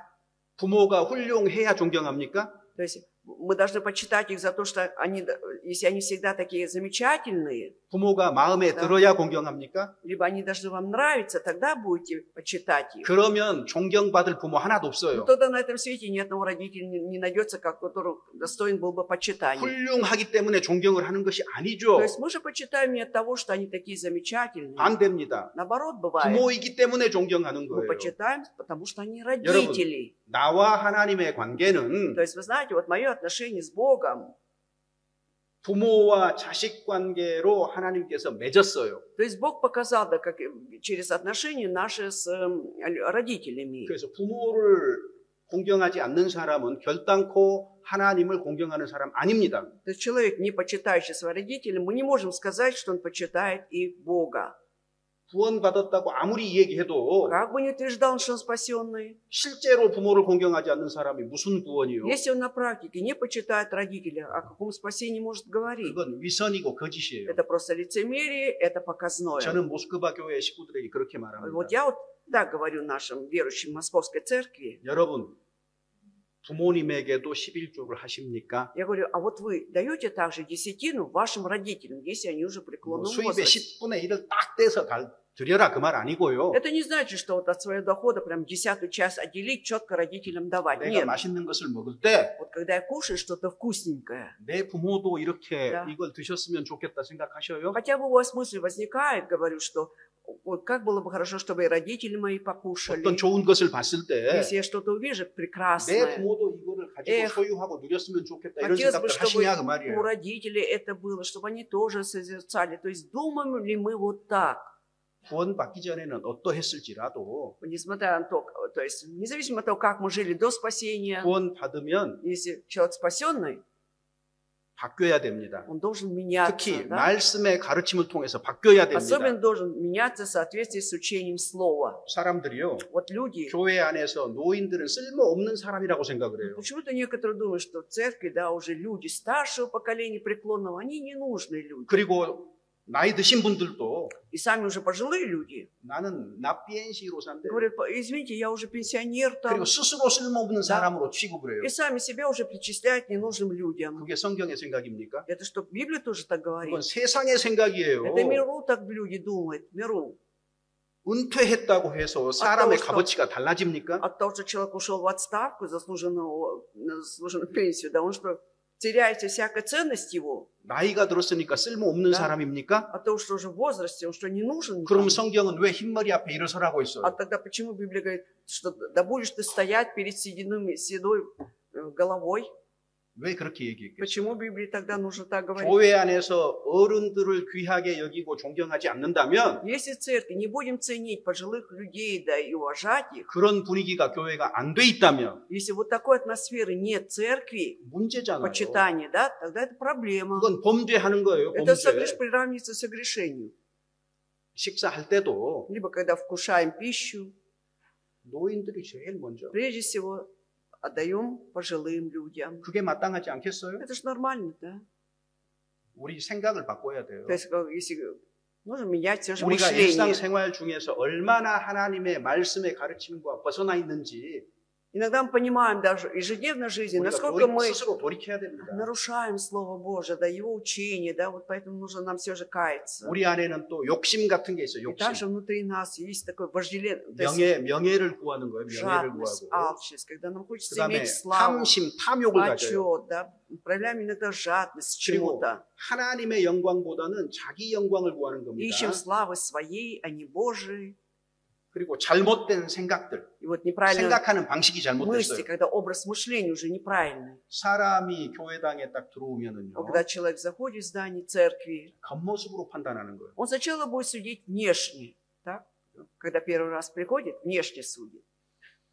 우리 모스크바 교회에 Вот я пример опять Московской церкви. 낡은 옷을 입고 Вот человек приходит в старой одежде, такой. 냄새 나는 사람이 И 들어왔어요. 아주 запах, 냄새가 конечно, 그냥. был ужасно, да? Он первый раз пришел.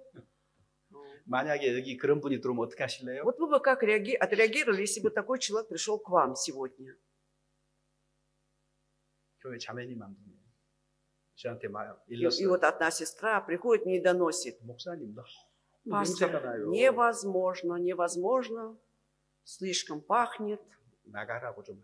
Скажите ему, чтобы он ушел. 그 싫은 소리를 자기가 하지 왜 나한테 하라 그래요? А почему она сама не может сказать неприятные слова? Почему на меня накладывает это? 생각을 해보세요. И я вот подумал. 자매님, Я сказала, сестра, 자매님이 그 옆에 꼭 앉으세요. а вы не можете сами сесть на это место рядом с ним? 5분만 지나면 Потому что через 5 минут 아무 냄새 안 вы уже 나요. привыкнете, не будете замечать запаха. 여러분, 내가 그 옆에 앉았을 Вот 때에 когда я сам сяду на это место, 다른 형제 자매님들이 그 자리에 안 앉을 수 있으니까 그거 기쁨 아니에요? разве это не радость для меня? Потому что я жертвую, да, тем самым другие не смогут сесть туда рядом с ним. 그리고 아무도 그 옆에 가서 앉지 않는다면 Если никто не сядет, кроме меня, 교회 전체가 외식하고 있는 거잖아요. то есть и я не сяду, и никто не сядет, значит, церковь занимается 깨끗하고 лицемерием. 멋진 사람만 들어오라고요? Что только джентльмены должны заходить в церковь, да, в чистой одежде. 틀렸습니다. Конечно, нужно стараться чисто, но 그래서 неправильно. 그런 일이 있으면은요, Когда относятся вот таким людям. 다른 사람한테 말할 것 없어요. Когда видим 내가 그 такого 옆에 가서 человека, 앉으면 되는 не 거예요. надо смотреть на других, я первый сяду там. 안 그렇습니까? Разве не так? 우리는요, То есть мы 그리스도인의 삶을 적극적으로 살아내야 되는 거예요. мы 적극적으로. должны действительно активно проявлять эту Христову любовь. 우리는 세상이 아니에요. Мы же не мир, 우리는 세상에 살지만 живем в этом мире, 세상에 속하지 но не 않았습니다. принадлежим этому миру. 하나님 나라를 이 땅에서부터 살아가는 거예요. То есть Царство Божие, да, мы уже испытываем, переживаем на этой земле. 죽어서 가는 천국만 상상하지 마세요. То есть не представляйте только о Царстве Небесном, куда пойдете после смерти. 구원받는 순간부터 То есть с момента получения 우리는 спасения 하나님 나라의 시민으로서 이 땅에서 사는 거예요. мы живем как граждане Царства Небесного уже на этой земле. 생각과 생각하는 방식과 Поэтому наши мысли, наш образ мышления, 살아가는 모습이 처음부터 다른 사람들과 달라야 되는 거예요. образ жизни с самого начала должен отличаться от неверующих людей. 교회당에 오지만 Приходим в здание церкви, 내가 살아가는 모든 방법과 생각은 여전히 다른 사람들과 다 똑같다면 а все так же мы приносим свой прежний образ мышления, образ жизни, 내가 ничем не будем 그리스도인이라는 증거는 отличаться. 어디가 있습니까?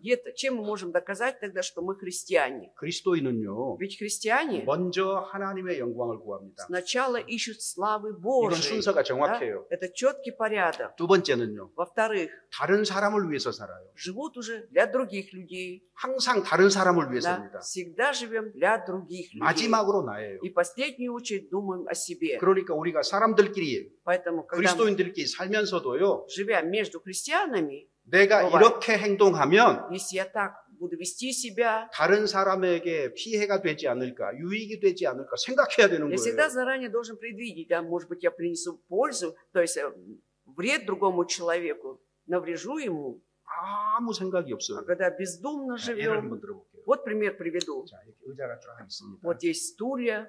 자, 내가 교회 일찍 왔어요. Я пришел первый в церковь 자, рано. 내가 앉을 줄을 선택을 했어요. Так я уже выбрал, куда я сяду. 그 다음에 어디 가서 앉아야 돼요? И тогда куда я должен сесть?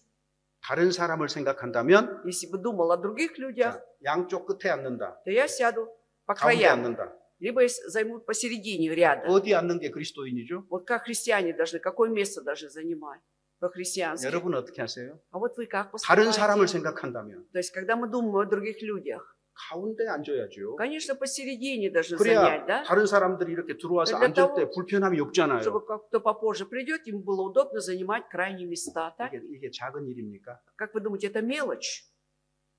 아닙니다. Нет. 그것이 나의 그리스도인 다움을 분명하게 드러내는 Но 거예요. тем самым я показываю, что я все же христианин. 왜? Почему? 모든 것을 우리가 할 수 있어요. Мы можем все.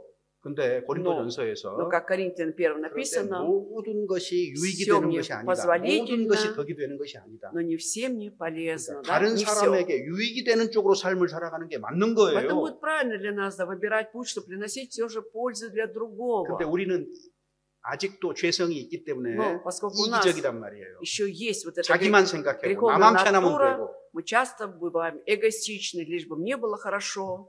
그래서 사람을 외모로 И 판단하고 поэтому по внешне мы судим о людях. 편견을 가지고 있고 사람에 У 대해서 человека есть предвзятое мнение насчет другого. 고정관념을 가지고 Да, 있어요. вот это вот стереотипное серое мышление у нас есть. 죄의 깊이가 우리가 생각하는 것보다 훨씬 더 깊다는 걸 Поэтому 아셔야 чем мы 됩니다. думаем, да, бывает часто вот это намного глубже у нас сидит этот грех. 인격이 형성이 되는데 많은 시간이 걸려요. Много требуется для формирования личности человека, 마음 안에 죄도요. потому что и грех, который сидит внутри нас, 긴 시간 속에서 내 안에서 복잡하게 얽혀가지고 있는 бывает 겁니다. так, что на протяжении долгого времени не хочет меня оставить, утруждает меня, мучает.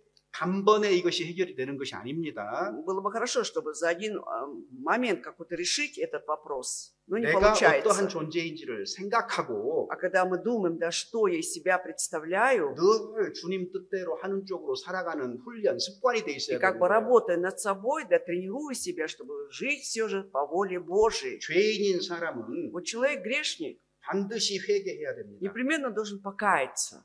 구원받기 위해서 거듭나기 위해서 반드시 Покаяться для 회개해야 чего? 됩니다. Во-первых, для получения спасения, то есть для рождения свыше. 근데 내가 회개했다는 증거가 뭘까요? А что является тогда доказательством, что я действительно покаялся, 구원받은 다음에도요. что и после получения спасения 지속적으로 회개하는 삶을 사는 거예요. я буду постоянно также жить, каясь. 구원 받을 때만 회개하는 거 아닙니다. Потому что покаяние у нас идет не только для получения 매일의 삶 спасения. 속에서 지속적으로 회개하는 생활이 없다면 문제인 거예요. 그거는. На самом деле, ежедневной жизни, да, мы выжикаемся, если этого нет, проблема. 그래서 우리는 Поэтому мы, 나는 или я, 내가 생각하는 것만큼 괜찮은 사람이 아니에요. 하나님 보시기에. то есть я прихожу к выводу, что в глазах Божьих все же я не такой хороший человек, как хотелось бы мне думать. 하나님의 눈으로 말씀으로 나를 살피면은 내 모습이 적나라하게 드러나는 거예요. То есть когда я с точки зрения глазами Бога, через Слово Божие смотрю на себя, да, я вот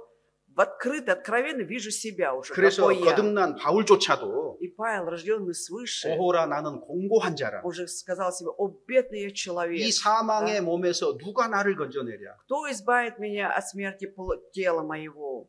몸 안에 거할 때는요. Когда в теле пребываем, 죄로 말미암아서 끊임없이 갈등하고 고통하는 겁니다. идет сражение с этим грехом до конца, и это мучительно бывает, порой 그래서 борьба. 사람은 죄의 성을 가지고 태어나고 И так человек рождается с греховной натурой 그리고 범죄하는 삶을 사는 거예요. и живет всю жизнь согрешая.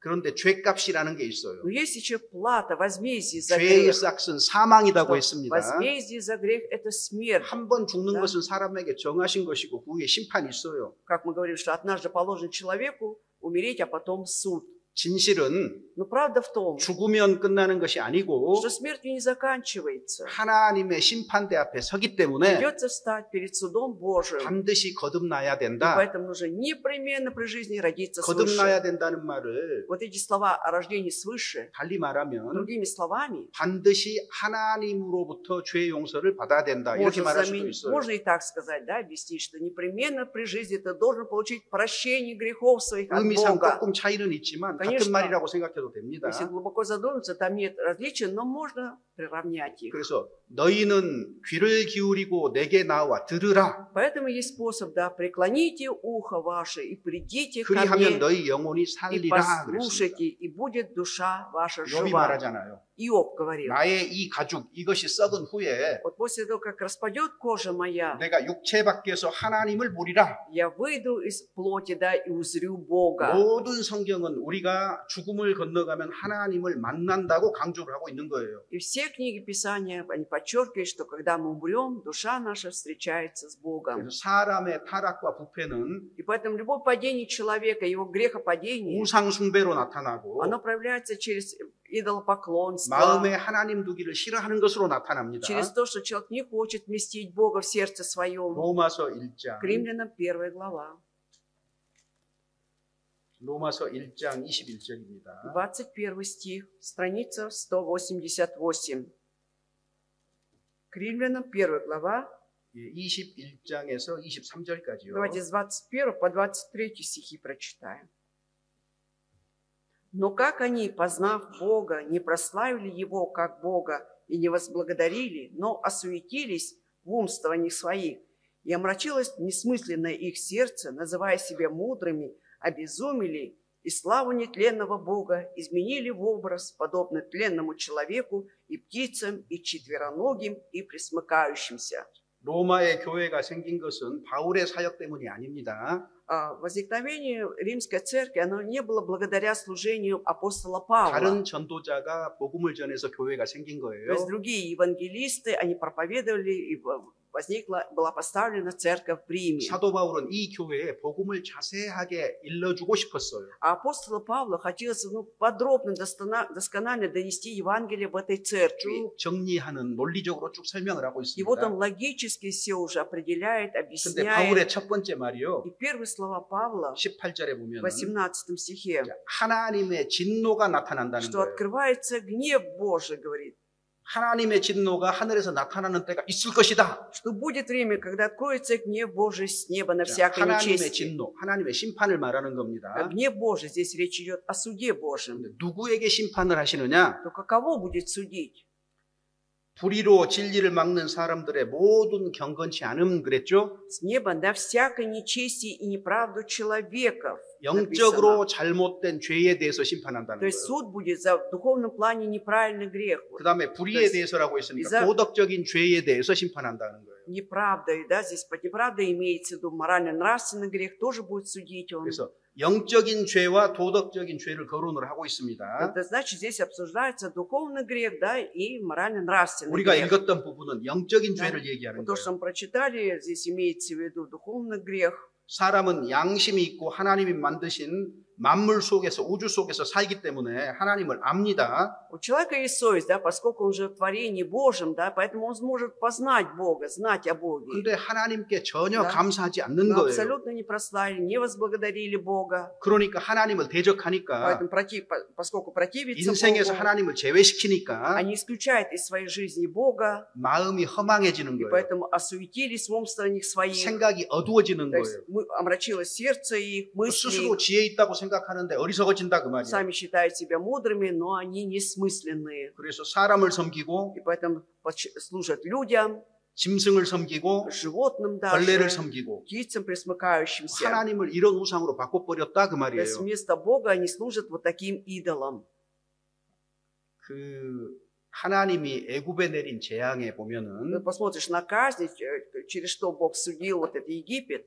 이 재앙, 파리 재앙 이런 거 Это 있잖아요. мушки, там моровая, там эти всякие есть мухи, 왜 이런 мошки, 것들로 эти 심판하셨을까요? мошки. Вот почему через таких насекомых Бог судил?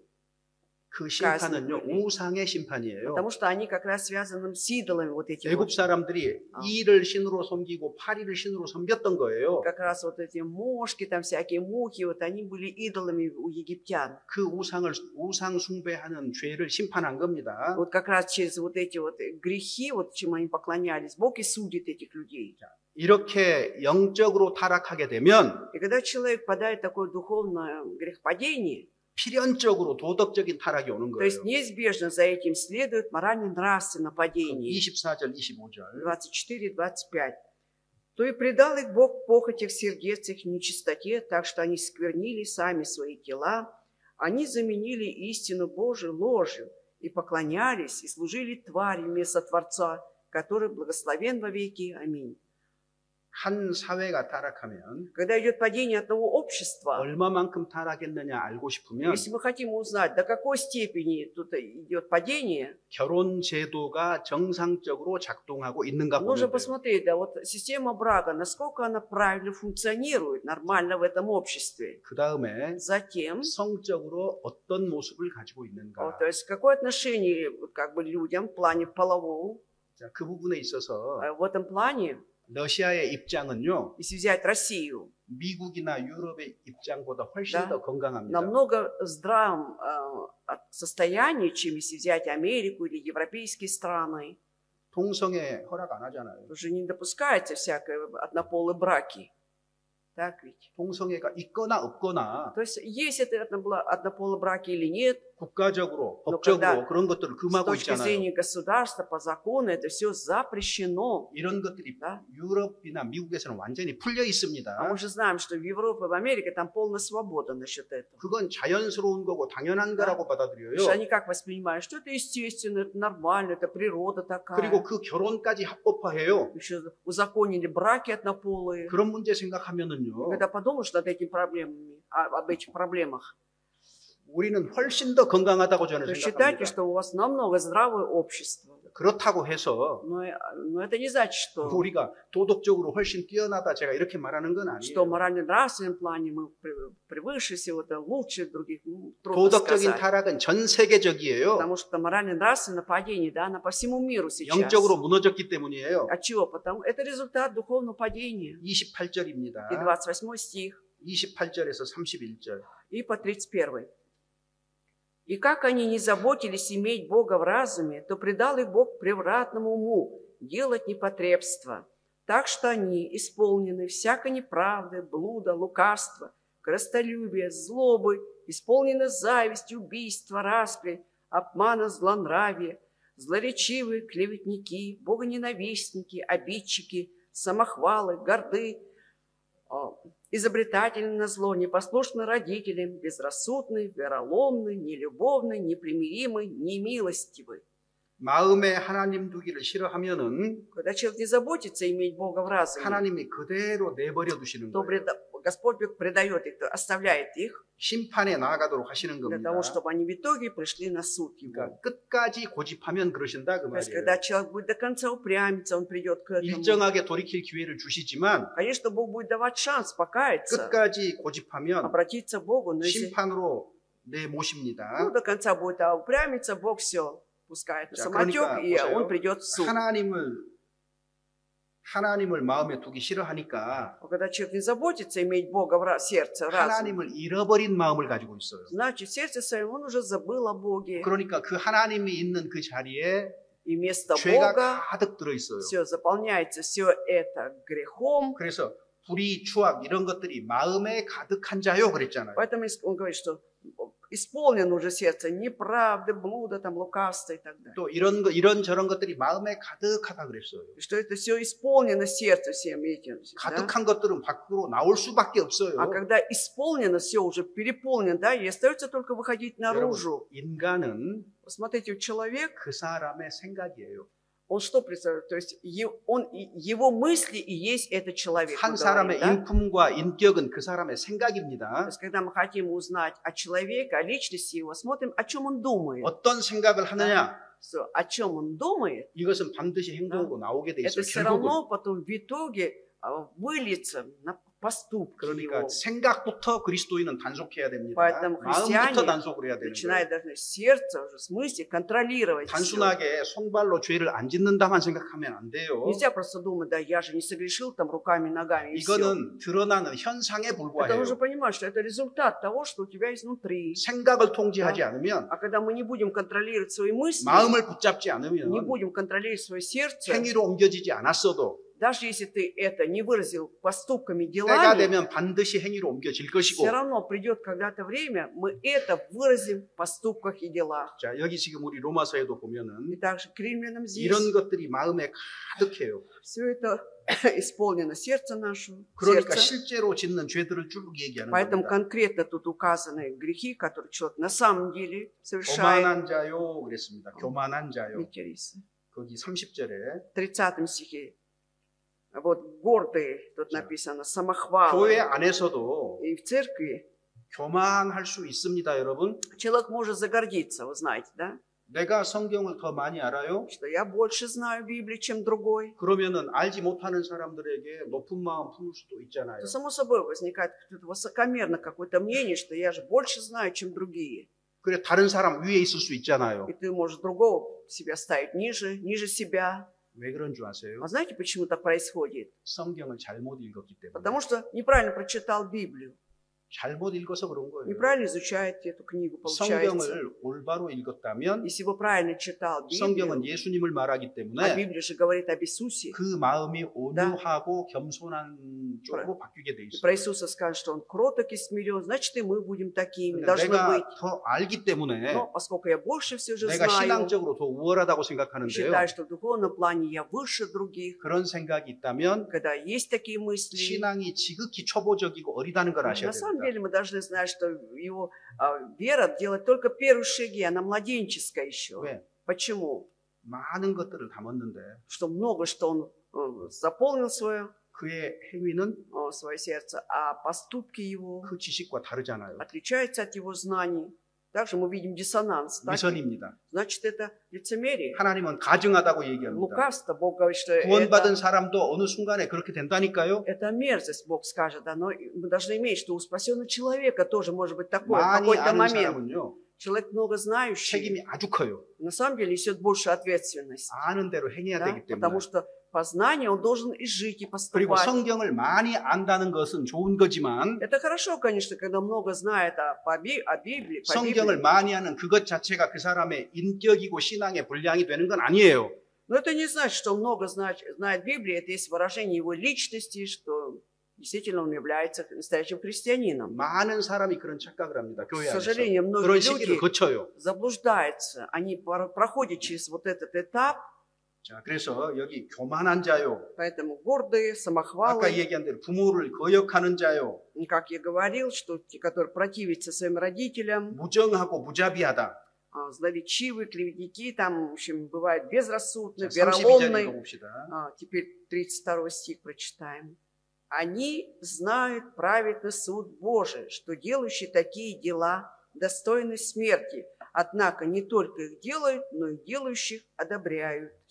이 같은 일을 행하는 자는 사형에 해당한다. То есть делающие такие дела достойны смерти. 하나님이 정해 두셨어요. Все, Бог определил так. 그런데 자기 스스로 옳다고 다른 사람에게까지 얘기를 해요. Но они не только их делают, но и делающих одобряют. 정리해보면은요. Давайте подытожим. 하나님은 영적인 죄 때문에 도덕적인 타락이 온다고 얘기를 하고 Бог говорит о том, что из-за духовных согрешений приходит также нравственные согрешения. 먼저 마음에 가득한 죄를 말씀하시고 Сначала говорит о том, что исполняет наше сердце, какие 밖으로 грехи. 행위로 짓는 죄를 말씀하십니다. Затем он тут перечисляет грехи, которые мы делаем на самом деле уже. 그래서 사람은 Поэтому человек, 죄인으로 출생합니다. то есть рождается как грешник, 아담의 후손이다. что он потомок Адама. 나무로 치면 죄 나무다 그 Если 말이에요. взять, сравнить с деревом, он дерево 사과나무가 греховное. 사과를 맺는 것처럼 Вот так же, как яблоня должна приносить плоды в виде 죄 яблок. 나무니까 범죄하게 돼 И 있어요. поскольку это греховное дерево, будет согрешать. 그래서 죄인으로 태어나서 일평생 범죄하는데 Вот рождается как грешник, всю жизнь грешит, 그 형벌로 죽음이 옵니다. а в виде наказания приходит смерть. 여기까지가 보이는 세상이에요. Вот до этого мы говорим о видимом мире. 근데 보이지 않는 세상을 우리가 몰라요. Но о невидимом мире мы не знаем. 하나님이 성경에서 Поэтому Бог 계시해 주신 거예요. 열어서 보여주신 거예요. открывает нам Библию, да, и показывает, 하나님의 심판이 있다는 겁니다. что есть суд 죽음을 Божий, 건너가면. когда переходим через порог смерти. 그 다음에 지옥이 있다는 И 거예요. есть еще ад. 그래서 누구도 지옥에 오는 것을 하나님이 기뻐하지 И 않습니다. Богу не угодно, чтобы кто-то попал в ад. 지옥이 있기 때문에 Поскольку есть ад, 우리는 더더욱 거듭나야 되는 거예요. каждый человек поэтому тем более должен родиться свыше. 그래서 모든 인간에 대한 판단을 로마서 3장 10절에 하고 И 있습니다. поэтому есть суждение о всех людях, Римлянам 3 главе 10 стихе, что, как написано, нет праведного ни одного. 거기 10절에 В 보면은 10 стихе. 기록한 바 Как написано, 의인은 없나니 하나도 없으며 нет праведного, ни одного нет. 하나님의 눈에는 의인이 없다 그 То есть в 말이에요. глазах Бога нет праведного. 맞습니까? Вы согласны? Правильно. 의인 없어요. Нет праведного ведь. 그러니까 나 착하게 살았다고 얘기하는 것이 어리석은 거다 그 Поэтому 말이에요. глупо, когда утверждаешь, что я жил по-доброму, по-хорошему. 내가 착하게 살았다, 죄 짓지 않았다 이렇게 말한 것으로 심판한다 그랬어요 성경은. И Библия говорит, что только за то, что ты говоришь, что ты не согрешил, ты будешь судим. 에레미야 성경 2장 35절 한번 Помните, 찾아보죠. Иеремия 2:35. 죄에 대해서 오해하는 사람들이 있어요. Просто есть люди, которые до сих пор еще заблуждаются о грехе. Иеремия, глава 2, 35 стих, 2장 35절. страница 737. Иеремия, глава 2, 35 стих. «Говоришь, так как я невинна, то верно, гнев его отвратится от меня. Вот, я буду судить с тобой за то, что говоришь, я не согрешила». 나는 죄를 범치 아니했다. Я не согрешила. 죄인이 невинна. 어떻게 죄를 범치 않아요? Как это грешник не согрешил? 이런 말이에요. То есть то же самое. 나는 러시아 사람이다. Я россиянин, 근데 일평생 나는 러시아 말 한 단어도 말해본 적 없다. но я за всю жизнь ни одного русского слова не сказал. 맞아요? Правильно это такое суждение? 틀렸잖아요. Неправильно, 러시아 конечно. 사람이 어떻게 러시아 단어 한마디도 Да. 안 하고 살아요? Как россиянин за всю жизнь ни одного русского слова не произнес. 외국인인 저도 하는데 Если я 조금씩. даже иностранец иногда что-то говорю, что-то. 그러니까 죄인으로 태어난 사람이 Поэтому рожденный 나는 грешником 죄를 안 짓고 говорит, 착하게 살았다. я невинна, я жил хорошо. 앞뒤가 안 맞는 말이에요. Что-то идет нестыковка тут. 그것 때문에 И 심판받습니다. вот за эти слова ты будешь судим, тут сказано. 그것 때문에 심판받아요. Вот из-за этого Бог будет судить, что ты говоришь, что ты не согрешил. 나는 죄를 안 지었다 그 말은 뭐예요? А что означает «я невинна, не 하나님 согрешила»? 앞에서 나 괜찮은 사람이야 라고 얘기하는 거잖아요. Вот тем самым говорит, что перед Богом я хороший человек. 어떤 사람은 자기는 선한 일을 많이 했대요. Многие люди хвалятся своими добрыми делами за всю свою 우리가 жизнь. 선한 일을 얘기하고 있습니까? 죄를 얘기하고 Но сейчас 있습니까? мы говорим о добрых делах, либо о грехе. 귀가 안 들리는지 Я не 모르겠는데 знаю, либо люди не слышат, да? 죄에 대해서 얘기하는데 왜 선을 얘기를 하고 있어요? Я же говорю о грехе. Я говорю, что вы говорите о своих добрых делах? 선을 행하고 죄를 범치 아니하는 의인은 하나도 없다 그랬어요. Нет ни одного грешника, который бы, совершая добро, не согрешил. 끝까지 Да. 나는 죄 안 지었다고 고집부리면은요. И когда человек будет до конца упрямиться, что он никогда не грешил, 민수기 32장 23절에 тогда в числах 32, 네가 지은 23. 죄가 너를 찾아갈 줄 알라. 너를 찾아낼 줄 Там 알라. написано, что тот грех, который ты согрешил, да вот этот грех придет к тебе. 그래서 우리가 32-23. 바리새인과 세리 얘기가 누가복음에 나와 있거든요. И вот от Луки мы знаем, да, вот это рассказ о фарисее и мытаре. 이거 한번 생각을 해봅시다. Давайте немножко подумаем еще 누가복음 раз. 18장 От Луки 18 глава, 18장 9절에서 14절. с 9 по 14 стихи. 18 глава от Луки, с 9 стиха по 14, страница 88. От Луки 18 глава, читаем с 9 по 14. «Сказал также к некоторым, которые уверены были о себе, что они праведны, и уничижали других, следующую притчу. 2 человека вошли в храм помолиться, один фарисей, а другой мытарь. Фарисей стал, молился сам себе так: «Боже, благодарю Тебя, что я не таков, как прочие люди, грабители, обидчики, прелюбодеи, или как этот мытарь. Пощусь 2 раза в неделю, даю 10-ю часть из всего, что приобретаю. Мытарь же, стоя вдали, не смел даже поднять глаз на небо, но, ударяя себя в грудь, говорил: «Боже, будь милостив ко мне, грешнику. Сказываю вам, что сей пошел оправданный дом свой более, нежели тот, ибо всякий, возвышающий сам себя, унижен будет, а унижающий себя возвысится». 자, 여기 두 사람이 하나님께 올라갔습니다. 2 기도하러. человека зашли в храм 자, молиться. 바리새인은 무슨 얘기를 하고 Вот 있습니까? фарисей о чем тут говорит? 자기의 행위를 얘기하고 Он 있습니다. перечисляет свои дела. 밖으로 드러나는 현상만 얘기하고 То 있어요. есть он видит, говорит только о явлении, да, которое уже наружу проявилось. 세리는 무슨 얘기를 А 합니까? фарисей о чем говорит? 하나님 Ой, извините. 불쌍히 여기옵소서 나는 죄인이로소이다. Мытарь говорит о себе, да? «Боже, будь милостив ко мне, грешнику». 자기의 근본적인 삶의 원인을 얘기하고 Он 있습니다. говорит о основной причине своей жизни, 자기가 да? 죄인이라는 Что 거예요. он грешник. 죄인이라는 말은요, Грешник 수많은 범죄를 행한 거예요. – это человек, который столько грехов, да, сотворил в своей жизни. 그리고 바리새인은 А фарисей, 다른 사람과 비교하고 он 있습니다. сравнивает себя с другими людьми.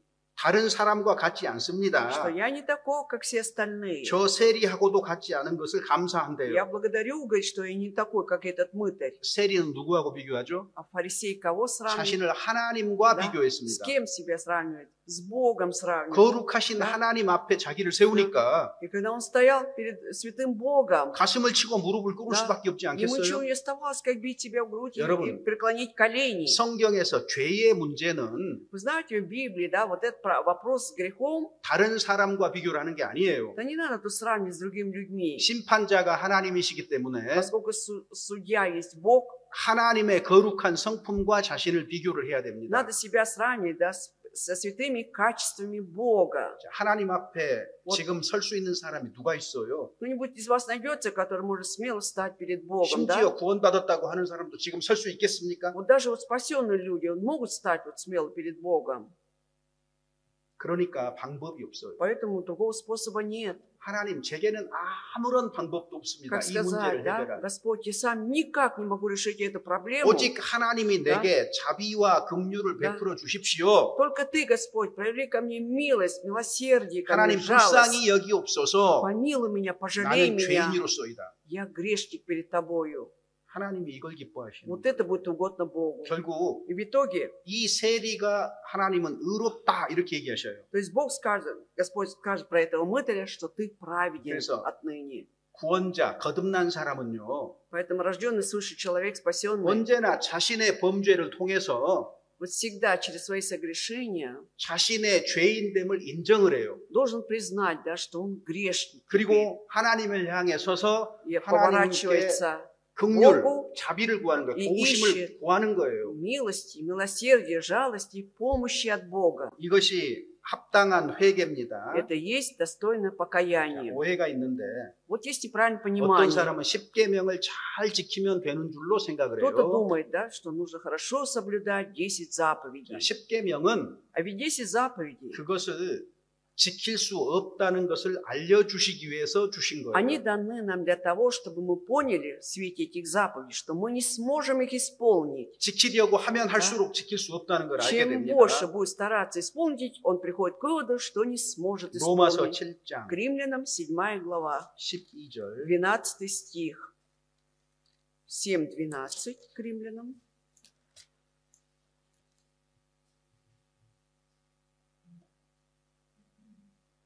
Страница 13절까지 읽어보겠습니다. 194, читаем 12 и 13 стихи. «Посему закон свят, и заповедь свята, и праведна, и добра. Итак, неужели добро сделалось мне смертоносным? Никак. Но грех, оказывающийся грехом потому, что посредством доброго причиняет мне смерть. Так что грех становится крайне грешен посредством заповеди. 율법도 거룩하고 계명도 거룩하다. И закон свят, и заповедь свята». 즉 율법과 계명은 아무 문제가 없다 То 그 есть 말이에요. проблемы нет ни в законе, ни в самой 문제는 내게 있는 거예요. 내게. Проблема во мне.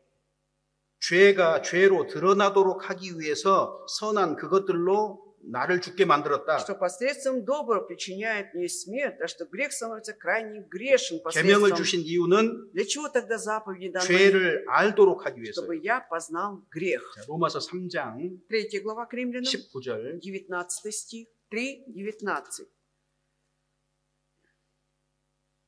Но мы знаем, что закон, если что говорит, говорит состоящим под законом, так что заграждается всякие уста, и весь мир становится виновен перед Богом. 율법이 무슨 일을 합니까? Какую роль выполняет закон? 나는 죄를 짓지 아니하였다라고 말하는 입을 막는다 그 말이에요. То заграждает уста тех людей, которые говорят, что они не согрешили. 나는 십계명을 다 지켰다라고 하는 그 입을 막는다 그 말이에요. Заграждается всякие уста, которые говорят, что я все 10 заповедей исполняю. 사람은 하나님의 심판 아래 있다는 것을 알게 하는 겁니다. И тем самым поняли, что человек под судом Божьим будет. 율법과 계명을 지켜서 하나님 앞에 의롭다 하심을 얻을 육체는 없다고 말하고 있잖아요. Четко написано, что делами закона не оправдается пред Богом никакая плоть. 율법으로는 천국에 못 간다. Что с помощью закона не войдешь в царство. 십계명으로는 천국에 못 간다. Исполняя 10 заповедей не 이건 войдешь. 죄를 깨닫도록 주신 것이다. 거울로 주신 거다 그 말이에요. Ибо законом познается грех. То есть в виде зеркала дано понятно, да, для того, чтобы мы поняли, что мы 한 가지 예만 грешники. 들어봅시다. Вот один пример приведу. 내가 너희에게 이르노니 Говорю я вам, 옛사람에게 이른바 что как было сказано древним, 살인하지 말라 Не 하는 말을 убивай. 너희가 들었으나 вы знаете, что как было сказано древним, не убивай. 근데 예수님은 뭐라고 했어요? И как 마태복음 Иисус 5장에 от Матфея 5 главе толкует это. 누가 지옥불에 들어간다 그랬어요? Кто войдет в огонь 여기 한번 ада? 봐보세요. 로마서 5장. Давайте еще раз. 자, 마태복음 5장. От Матфея 5 глава.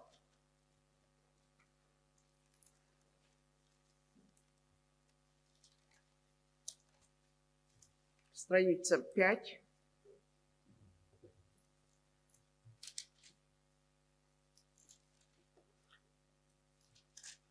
마태복음 못 찾아가지고 지금 제가 헤매고 있습니다. Не могу быстро найти 5 главу. 마태복음 5장 Итак, Евангелие от Матфея 5 глава, 21절입니다. 21 стих читаем. Вы слышали, что сказано древним, не убивай, кто же убьет, подлежит суду. 자, 그런데 Хорошо. Далее. 그 22절 В 22 стихе 읽어보죠. Иисус говорит: «А я говорю вам, что всякий, гневающийся на брата своего напрасно, подлежит суду. Кто же скажет брату своему рака, подлежит синедриону, а кто скажет безумный, подлежит гиене огненной». 이거 설명 필요 Ну, 없죠. тут не надо объяснять, да, толковать. 비스움의라고 말하면 Что за слово «безумный» 어디라고요? куда ты пойдешь? 지옥불. Гиену огненную. 다른 말로 하면 두락 한 번만 하면 То есть, если сказал дурак один раз в своей 지옥불에 жизни, 들어간다. ты подлежишь уже гиене огненной. 이 십계명을 지킬 수 있겠어요? Вообще, человек сможет вот эту заповедь исполнить? 살인하지 말라 속에 이 내용이 들어 있는데 То есть это связано с этой заповедью «не убивай». 너는 반드시 지옥 들어갈 운명이다 그 То 말이에요 есть 지금. это означает, что у тебя судьба уготована непременно идти в гиену 그러니까 무슨 огненную. 말이에요? Поэтому это о чем все говорит? 너는 하나님의 긍휼을 구해야 된다. Ты должен искать только милости у Бога. 너는 하나님의 도움을 받을 수밖에 없다. Тебе ничего не остается, как же ожидать помощи от Бога. 용서받지 않으면 안 된다는 얘기를 하고 있는 거예요. Это 지금. означает, что непременно твой грех должен быть прощен Богом. 27절에 И 보면은 27 стихе. 간음하지 말라는 말을 너희가 들었다. Вы слышали, что сказано древним «не 근데 прелюбодействуй». 예수님이 설명해 주셔요. А Иисус опять объясняет, 여자를 보고 음욕을 품는 자마다 마음에 이미 간음하였느니라. что всякий, кто смотрит на женщин с вожделением, уже прелюбодействовал в сердце своем. 나는 간음한 적이 없어요라고 말할 수 있겠죠. Поэтому кто-то сможет сказать, а я вот не прелюбодействовал. 자, 남자분들 마음으로 대답해 보세요. Вот мужчины про себя ответьте. 여자를 보고 음욕을 한 Братья. 번도 안 품었습니까? В жизни никогда не смотрели на женщину с с вожделением. 그랬다면 기적이에요. Если действительно не смотреть, тогда это вы представляете себе чудо. 세상에 그런 기적은 없습니다. Самое такое великое чудо на этой земле тогда. 그러니까 우리는 계명 다 어긴 거예요. Поэтому тем самым, получается, мы нарушили все заповеди. 어떤 것은 지키고 어떤 것은 지키지 않았다고 하는데 Вот кто-то говорит, вот эту заповедь я смог исполнить, это не смог. 사실 А ведь фактически 예수님은 다 어겼다고 얘기를 하는 Иисус 거예요. говорит, что вы нарушили ведь все 그래서 заповеди. 너는 스스로 이 죄에서 용서받을 받을 길이 없다 그 말이에요. Это говорит, вывод, значит, ты сам никогда не сможешь простить 네가 свои 심판받는 건 грехи. 너무나 확실하기 때문에 И поскольку четко и ясно, что ты предстанешь перед судом, 길이 딱 하나 있다는 얘기라는 есть 거예요. только единственный путь, он говорит. 직접적으로 얘기하지 않았습니다. И напрямую не говорит он. 너는 하나님의 용서가 필요하다 그 말이에요. То есть тем самым, да, вывод такой, что тебе нужна помощь или прощение твоих грехов от 예수님은 Бога. 용서하고자 하는 마음을 가지고 계셨던 То 겁니다. есть у Господа было вот это желание, да, простить людей. 여러분 지옥은요 사실이에요. Ведь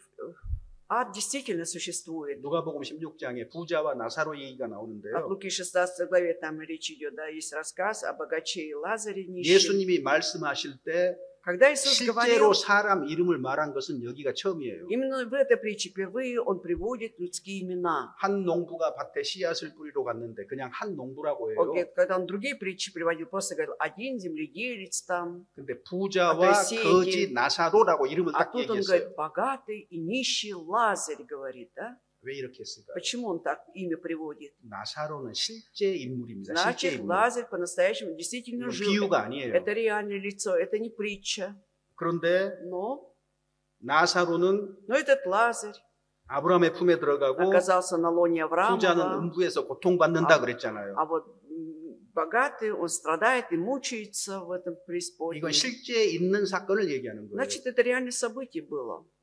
그런데 부자가 Но этот богатый, 불평 богач, 한마디도 안 해요. смотрите, он же ни одно слово жалобы не 뜨거운 데서 고통을 произносит. 받는데 Он 불평 там 한마디도 안 합니다. мучается в эту жару. этого 자기가 аду, да? 지옥에 있다는 것이 너무 당연하다는 것을 받아들이고 있는 Не 거예요. жалуется, значит, он естественно считает, что он оказался в аду. Есть за что, было за что. 나사로에게 А Лазарь, 손가락에 물을 찍어서 한 방울만 줘서 Он 혀를 просит, да? 서늘케 해달라 그러잖아요. этого Авраама, чтобы отправил Лазаря, чтобы омочил перст его, чтобы, да, то есть, и чтобы его язык 자기 운명을 омочил. 바꿀 수 없다는 걸 알아요. То есть он понимает, что уже судьбу свою он не 그래서 поменяет.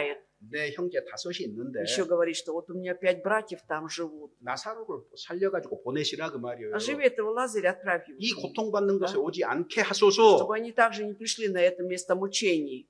하나님이 사람들은요 А ведь люди, 죽었다가 살아난 사람이 말하면 믿을까요? вот как вы думаете, когда человек мертвый, да, ожил, будет что-то говорить, поверит? 아닙니다. Нет, и тогда не 하나님에 поверит. 대해서 마음이 굉장히 완고하고 Настолько 반역적이에요. 대적이에요. ожесточенное, противящееся Богу сердце у человека. 기적은 기적이고 Чудо есть чудо, 하나님은 하나님이에요. а Бог есть Бог. 기적으로 하나님을 믿지 않습니다. То есть с помощью чуда мы не 그래서 веруем в Бога. 예수님이 우리에게 방법을 딱 제시를 И 했어요. поэтому Бог, Иисус предлагает нам единственный способ. 죽은 사람이 가서 말을 해도 저희들이 듣지 Он 아니하리라. говорит, что даже если мертвые воскреснут, пойдут и скажут им, они не поверят. 방법은 딱 하나밖에 Поэтому 없어요. есть один способ. 저희에게는 모세와 у них есть- 선지자가 있으니까 есть 그들에게 Моисей. 들으라. И пророки, пусть у них слушают. 모세와 선지자가 А кто 누구예요? это? Моисей и пророки. 모세는 성경 처음 5권을 썼어요. Моисей – это автор Пятикнижия. 그 다음에 이브리. 선지자들도 성경을 기록했어요. И пророки писали книги. 모세와 선지자들에게 들으라. 성경을 통해서 하나님 말씀을 들으라 그 말이에요. Пусть послушают у Моисея и пророков через Библию. 어떻게 Значит, 하나님의 심판을 피할 수 있는지, пусть послушают, как можно избежать суда 어떻게 Божьего. 죄를 용서받을 수 있는지 하나님의 말씀을 들으라 그 말이거든요. Как могут получить прощение грехов, чтобы они послушали Бога, Его 그래서 Слово. 여러분과 함께 성경 강연회를 하는 Вот 거예요. поэтому вместе с вами проводим библейский семинар. 많은 사람들이 잘못된 방법을 가지고 있는데 Многие люди, да, они выбирают почему-то неправильно путь. 우리에게 요구되는 것은 딱 하나예요. А ведь от нас требуется только одно, 죄를 인정하는 것. чтобы признать грех свой, 나는 범죄했고 что я согрешил, 어떤 죄는 특별하게 마음에 생생하게 지금도 남아서 양심에 가책을 주고 какие-то 고통을 주고 есть 있어요. такие грехи, которые до сих пор живы во мне, не дают покоя моему, 내가 моей 지은 죄만 совести. 생각을 했는데 Я только подумал о своих грехах. 하나님은 말씀을 Да. 통해서 내가 죄인으로 태어났고 죄성을 가지고 있다는 사실을 Про 알려주시잖아요. себя думал, да, а Бог через Библию нам показывает, что я беззаконие зачат, и во грехе родила меня 나는 мать 스스로 моя. 이 죄에서 벗어날 길이 없어요. Я понимаю, что я сам не могу выйти из этого 오직 греха.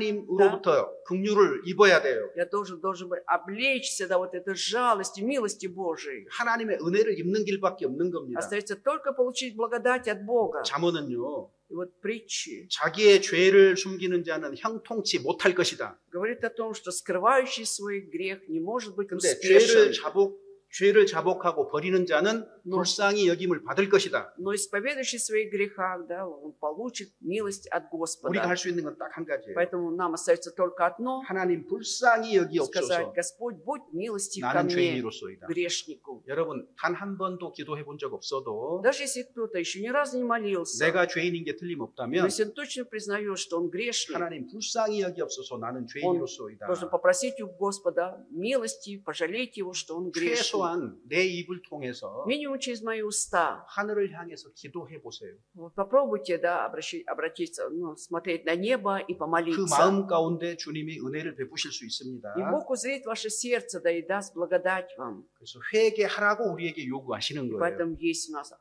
требование к нам, чтобы мы 회개는 покаялись. 단순해요. Покаяние должно быть простым, 내가 하나님을 떠나 있었는데 что я жил где-то когда-то без Бога. 내가 죄 가운데서 살았는데 Уже отступил от Него, жил во грехе. 내가 죄인으로 태어났었구나. Оказывается, я родился уже 나는 грешником. 하나님 앞에서 죄인이구나. Перед Богом тобой я грешник. 인정. Я признаю. 그리고 하나님을 향해서 И вот обращаюсь к 하나님, Богу и говорю: 이 죄인을 Господи, 불쌍히 여기옵소서. помилуй меня, 이 грешника. 마음입니다. Вот такое сердце должно быть. 실제로 이런 마음이면 충분해요. И иметь достаточно такое сердце, 사람들에게 무거운 짐을 지워주면 안 됩니다. не надо возлагать тяжелое бремя на 네. людей, 예수님도요. потому что Иисус, 하나님 나라가 가까웠으니 Он 회개하라 сказал: 그랬어요. ибо приблизится Царство Божие. 회개하라는 말 속에 앞에 무슨 말 아무것도 안 붙어 있어요. Перед покайтесь, он ничего, никаких условий не ставит там, да? 철저하게 회개해야 된다. Он просто четко вы должны исповедать, то есть 완전하게 회개해야 된다. покаяться там. Он не говорит там, или вы даже в совершенстве покаяться там. 예수님도 사도들도 지워주지 야. 않는 짐을 지워줘 버린 거예요. 그거 무거워져 То есть 버린 не надо 거예요. возлагать то бремя, которое не возлагали ни сам Господь Иисус, ни апостолы. 사람은요. Ведь человек, 완전하게 회개할 수 없는 존재예요. он такой, что не может в совершенстве покаяться все равно. 완전한 회개라는 건 존재하지 않아요. Не существует в этом мире совершенного покаяния. 그래서 단순하게 회개하라 이렇게 얘기한 Поэтому в 거예요. Библии сказано: просто покайтесь. 그래서 철저하게 더 회개를 해야 되고 뭐 어떤 완전하게 회개를 해야 되고 이렇게 얘기를 해버리면은 А когда будем говорить, да, вы должны тщательно, глубоко, в совершенстве 죄에서 покаяться. 건져주게 되는 것이 아니라 죄의 수렁으로 집어넣는 거예요. Вместо 그게. того, чтобы избавить человека от грехов, наоборот, ввергаем в болото греха. 없는 죄 만들려고 고생할 거예요. И человек будет мучиться, там еще там придумывать какие-то грехи. 그건 무거운 짐을 지어주는 겁니다. Это означает, возлагаем тяжелое бремя. 주님은 단순하게 얘기했어요. Господь очень просто говорит: 회개하라. покайтесь. 그러면은 И тогда, 우리는요. а мы 하나님 불쌍히 говорим: 여기옵소서. Господи, помилуй 내가 меня. 틀림없이 말씀하신 대로 죄인입니다. 그래, 불쌍히 그렇구나. 여겨주시옵소서. Я точно грешник через Слово Божие, я понял это, помилуй меня. 그밖에 뭐가 필요합니까? А что еще требуется? 아무것도 필요 없어요. Ничего не требуется 그것이 больше. 회개의 뜻이에요. Это и есть вот что такое 그런 покаяние. 마음으로 오후에 말씀 들으시면 될 것 Вот с 같습니다. таким сердцем давайте дальше потом слушать послеобеденное занятие. 예, 같이 기도하겠습니다. Давайте помолимся. 하나님 감사합니다. Благодарим Тебя, Господи. 우리 중에 구원받지 아니한 분들 회개하는 심령으로 오후 시간까지 말씀을 듣고 거듭나서 영생 얻도록 은혜 베풀어 주시옵소서. Благослови, Господь, тех людей, которые еще среди нас не спасены, чтобы он с покаянным сердцем пришел на послеобеденное занятие, чтобы в итоге он обязательно получил спасение. 남은 한 시간도 주 성령께서 주장하여 И 주시옵소서. просим, чтобы Духом Святым Ты руководил до конца этого семинара. 이 블라디카프카스 교회의 복음의 역사를 일으켜 주시옵소서. Пусть будет действие, вот это дело, все больше было спасаемых в этой Владикавказской церкви. 형제 자매들 한 마음 한 뜻으로 주님의 복음과 주님의 영광을 위해서 남은 때를 살아가도록 인도하여 И благослови 주시옵소서. всех братьев и сестер этой церкви, чтобы они все подвязались в единодушии для дела 주 예수 благовестия 그리스도의 이름으로 и для 기도드립니다. славы Божией. Во имя нашего Господа Иисуса Христа возносим эту молитву.